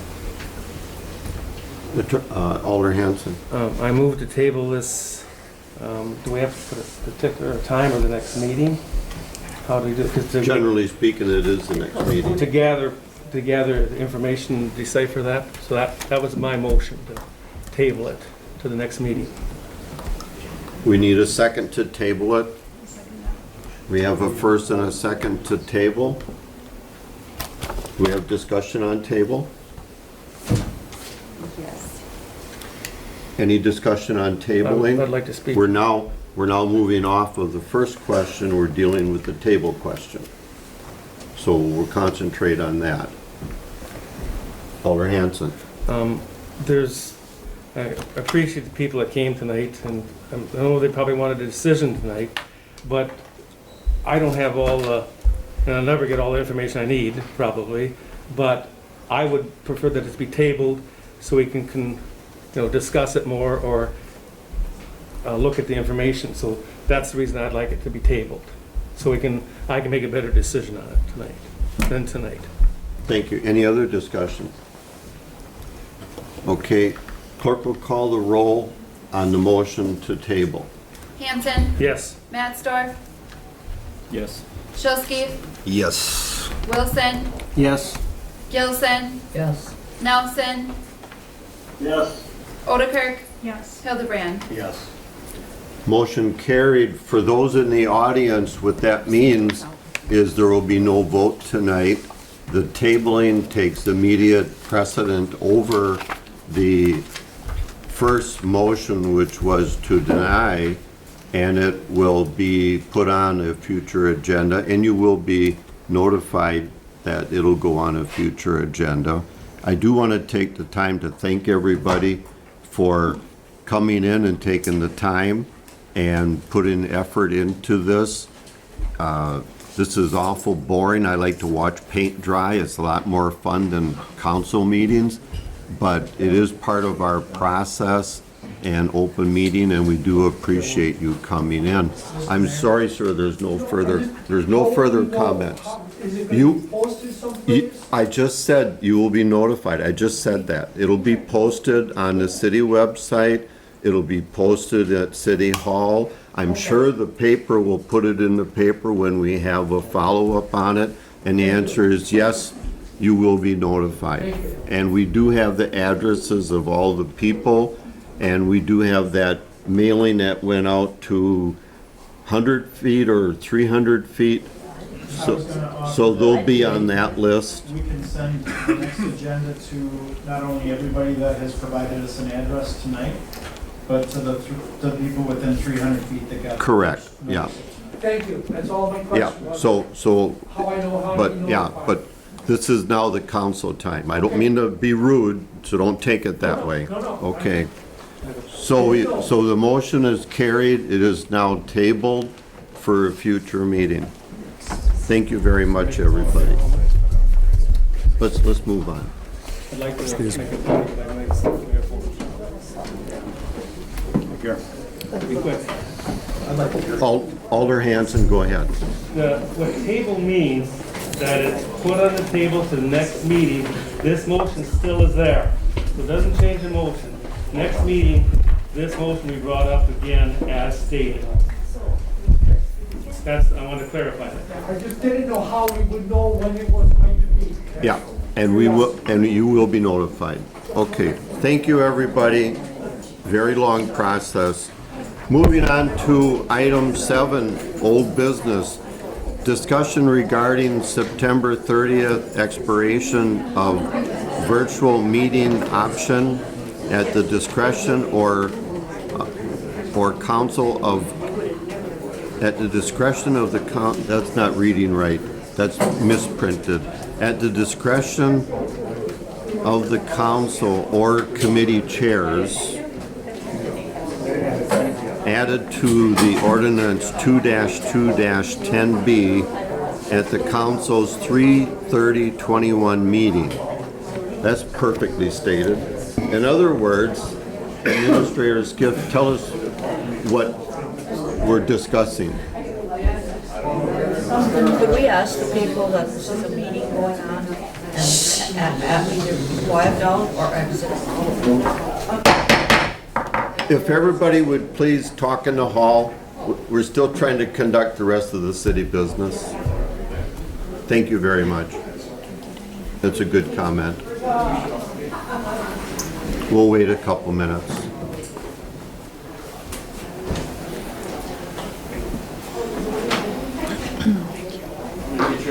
If you could.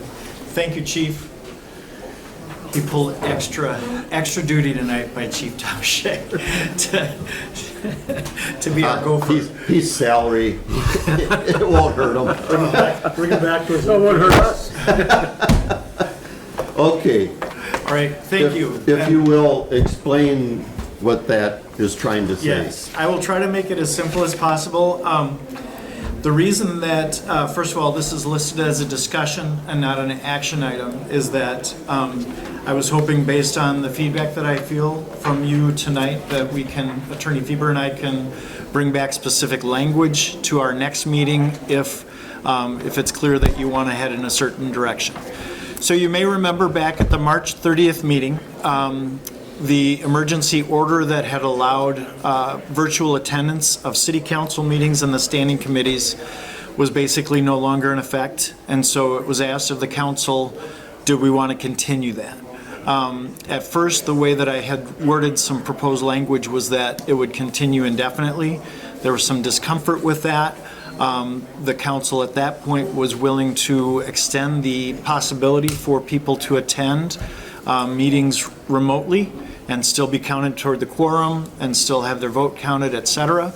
But they didn't want it to be indefinite. And so the date of September 30th was added, and that's obviously approaching. And so tonight I wanted to ask if you would like to see the ability to have virtual attendance of city council meetings and the standing committees continue, or if you would like to see that sunset. And so I do think from guidance given by the League of Municipalities, there's a lot of discretion with you as the governing body. You can allow it permanently, you can allow it indefinitely, you can continue it for a time, you can let it expire. So basically somebody would have to be here at the meeting to count as the quorum and to vote. So I really, like I said, just mostly wanted to hear your thoughts on what your preference is, so that if we're going to do something with the ordinance again, we can get that language drafted accurately. I did want to say my hope and my goal is that whether this would count officially towards attending a meeting, I would like to continue the WebEx option just for the public to be able to have access to your meetings. So you would still see the monitor out there and things like that, but the question is about whether that would count towards quorum and voting. So that's how I would summarize it. Attorney Fieber, you want to add anything to the comment before we move on? No, I think the city administrator did a nice job summarizing.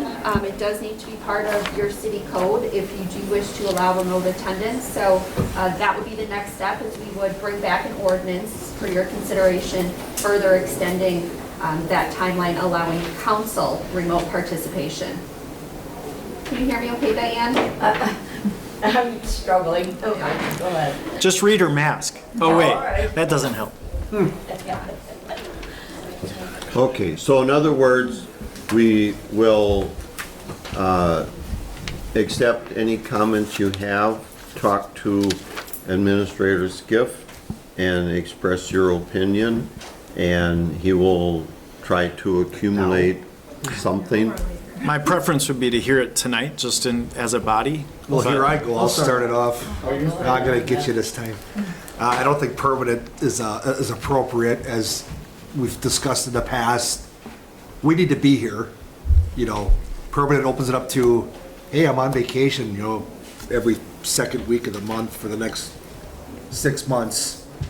I feel a temporary thing, with given the state of the pandemic yet, and you know, is appropriate, but definitely not permanently. Mr. Mayor. Amy? Sorry, Bob. I'm going to disagree with you a little bit, Alder. That's fine. And I got informal there. I'm Sorry, sorry. I am Alder yeah, Odekirk. Thank you. I apologize. Yeah, sorry. I'm a little disheveled too.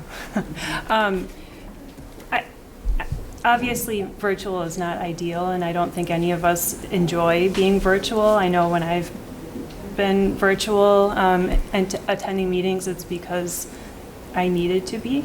The first instance where I called at the very last minute was during the interview process, actually. I was feeling a little under the weather, and as it turned out, I did have COVID. But I decided not to come to the meeting and to attend virtually.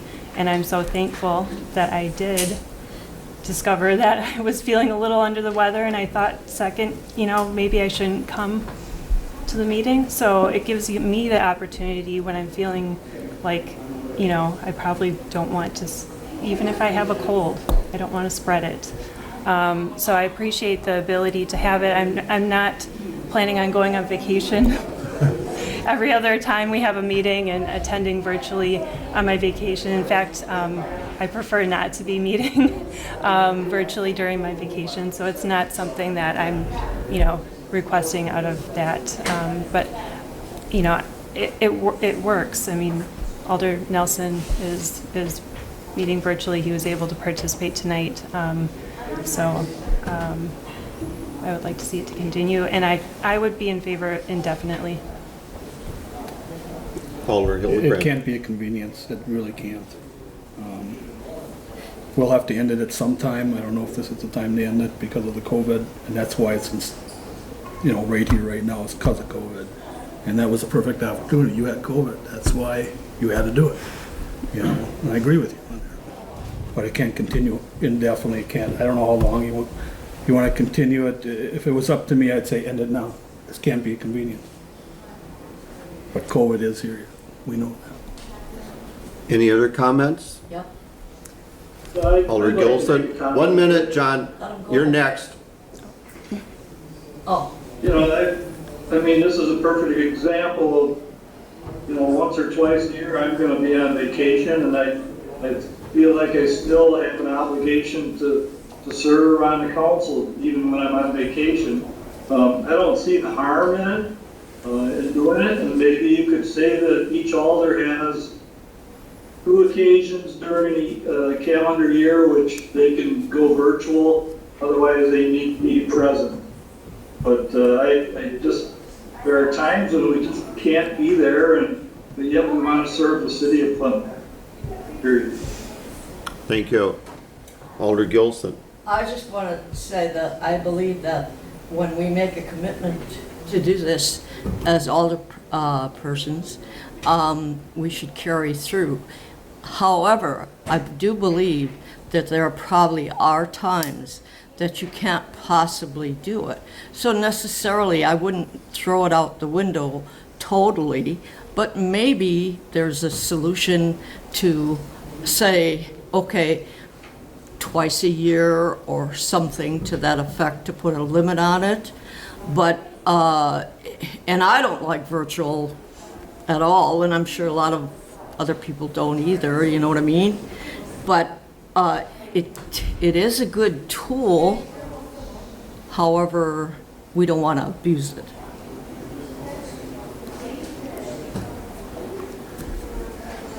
Alder Hanson.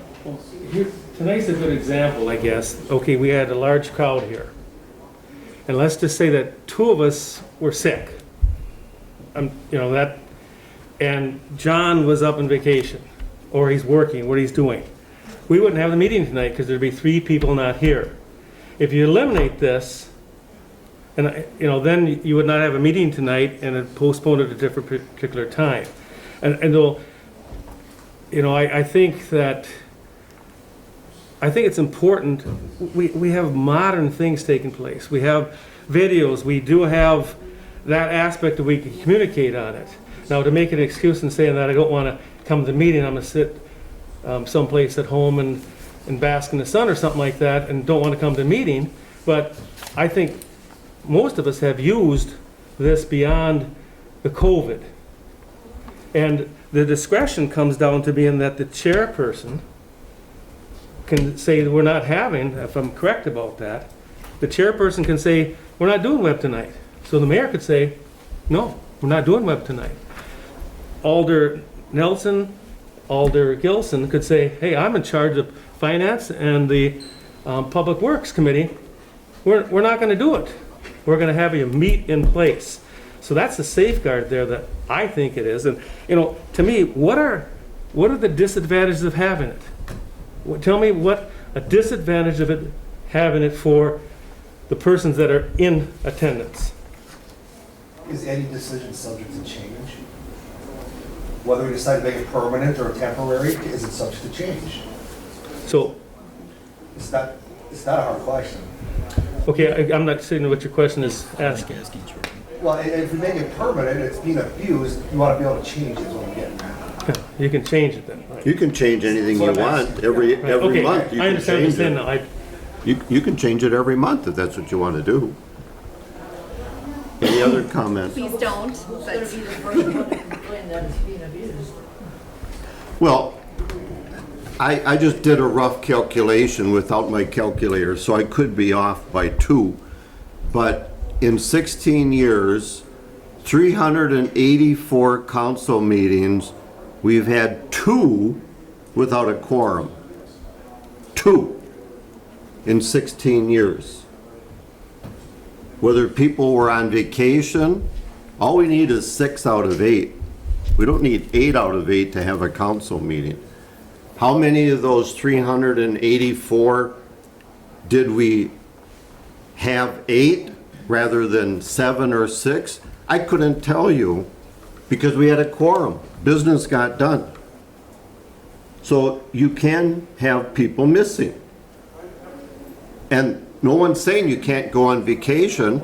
I'm not telling John he can't go on vacation. So what are you saying? So I'm saying that, what am I saying? Do I have to spell it? The answer is you were elected to do a job, come and do your job. And we've got 8 people to show up to do it. And if you have a situation that doesn't allow you to attend, then don't attend. We don't need an excuse. So you can't do your job away from it, virtually. We're not going to debate the temperature of everybody that walks in the room. I'm simply stating in 16 years, we had 2 meetings that we didn't have a quorum at. That's not too bad. Mr. Mayor, can I recommend that Attorney Fever and I work on maybe a 2-pronged approach to this?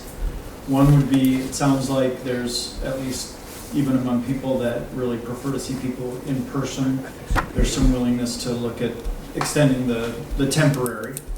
And then maybe we can even, and I wouldn't bounce this off her, she might kick me under the table, but we can look at some sort of guideline for expected attendance.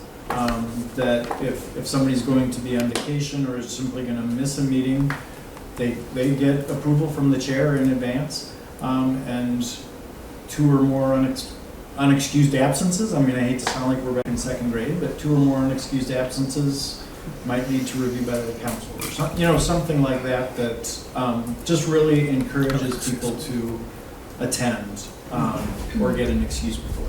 Can you proxy votes? Pardon? Can you proxy a vote? No. If there's No. something on here that No. you want it but you can't? No, okay. you can't proxy a vote, no. That you can't do. And that was not changed under COVID either. You still can't proxy a vote. Greg, you wanted to say I something? missed several of these meetings because of what I go through. And I've been called Robert's Rules on it. When they actually called and said, talk on the phone because we don't have a quorum. I didn't do it, Jack was another one. Robert's Rules was called on him. We had a quorum without Jack. It's just part of what that is. One second. Anybody else before everybody get a chance to speak? Okay, then we'll do a second round. Alder Hanson, you raise your hand first, then Alder Odekirk. I do remember making a phone call to Alder Hildebrand to have him, and he was gracious and not feeling very good, came to a meeting so we could have a quorum. And I appreciate that immensely, but if you could do it this way, you wouldn't have to call him in to have a quorum. So that was one, and again, those are rare events, but so thankful he came in for that particular meeting so we could pass or deal with some That was a redo things. meeting for the other aldermen to come up. What's that? That was a redo meeting for the other aldermen to come up, the switching out of aldermen. Yeah, yes. So I could leave after that. There was Yes, plenty of quorum. but That's you the only came in reason I for it. came in. Right, and you said maybe And never I wasn't again. gonna stay. Maybe Well, never again. there was other points to it that I've missed. And, it actually called on the phone, and I said, no. Robert's Rules was gonna be called just like Jack that time with his phone. He Can't. called Robert's Rules on him. Can't. Okay. Alder Odekirk. I guess it seems a little unfair to say if we have the opportunity to participate virtually, that we are absolutely not allowed because we're sick or we're on vacation. Again, I don't think it's something that's going to be abused because none of us really enjoy going virtual. I certainly don't. But I do enjoy being able to participate in this process, even if I am feeling a little under the weather and I don't want to get other people sick or I'm on vacation. And I feel like I really want to be a part of the meeting and I have the ability to do it virtually. If that's a possibility, I would like to be able to participate. Not that I'm doing it to shirk my duty or because, you know, I decided to go on vacation during a city council meeting. I don't plan my vacations that way. Sometimes it happens. And I think it would be nice if we would just at least allow that if it's feasible. We have the technology. People are using it every day. In everyday life, it's working well. I know occasionally we have technical difficulties with hearing or seeing people, but why not at least have that option there so that we're not getting other people sick or, you know, it's not about quorum. I would like to be a part of this council if I'm not able to be here physically. So, thank you. And pardon me for thinking that permanent, not permanent, you know. So pretty much it's never permanent because you can always change it. Well, you can change it every week, sure. So, yeah, let's keep it an option. So, that gives you a very clear definition, direction The word clear as. to clear, as real clear, If you want- as real clear, and come back with a couple of suggestions. And if we don't like those suggestions, we'll come up with a couple more.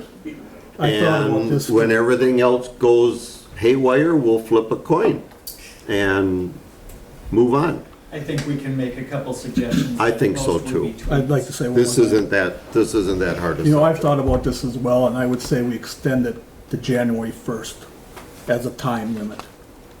And see where we're at and what's going on, you know, in January. With that, you have your direction, so go for it. This is not an action item this evening. It's for discussion. So, thank you very much. Moving on, under item 8, new business. Approve request to dispose of public utilities surplus equipment. City Administrator Skiff. And again, this shouldn't take very long, especially since everybody's tired. There is the part of our ordinance that requires if we're going to get rid of surplus city property, we need to get your permission for that.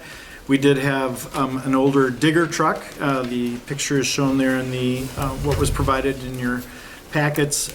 We had quite a few mechanical issues with it, so we've replaced that. Since we've replaced it, we'd like to get rid of the old one and just need your authorization to do that. We would do it through GovDeals or another formal site to make sure that we get the best deal and that it's all very transparent. Okay, good. Chair will entertain a motion to approve the request for disposal of surplus equipment. So move, Alder Hanson. Second. Wilson. We have a first and a second. Any discussion? We have done this in the past with some fire department equipment, so it's not brand new. Any other comments? Clerk, yes, we'll do a roll call because there's money involved. Clerk will call the roll, please. Hildebrand, Yes. Nelson, Wilson, Matstar, Yes.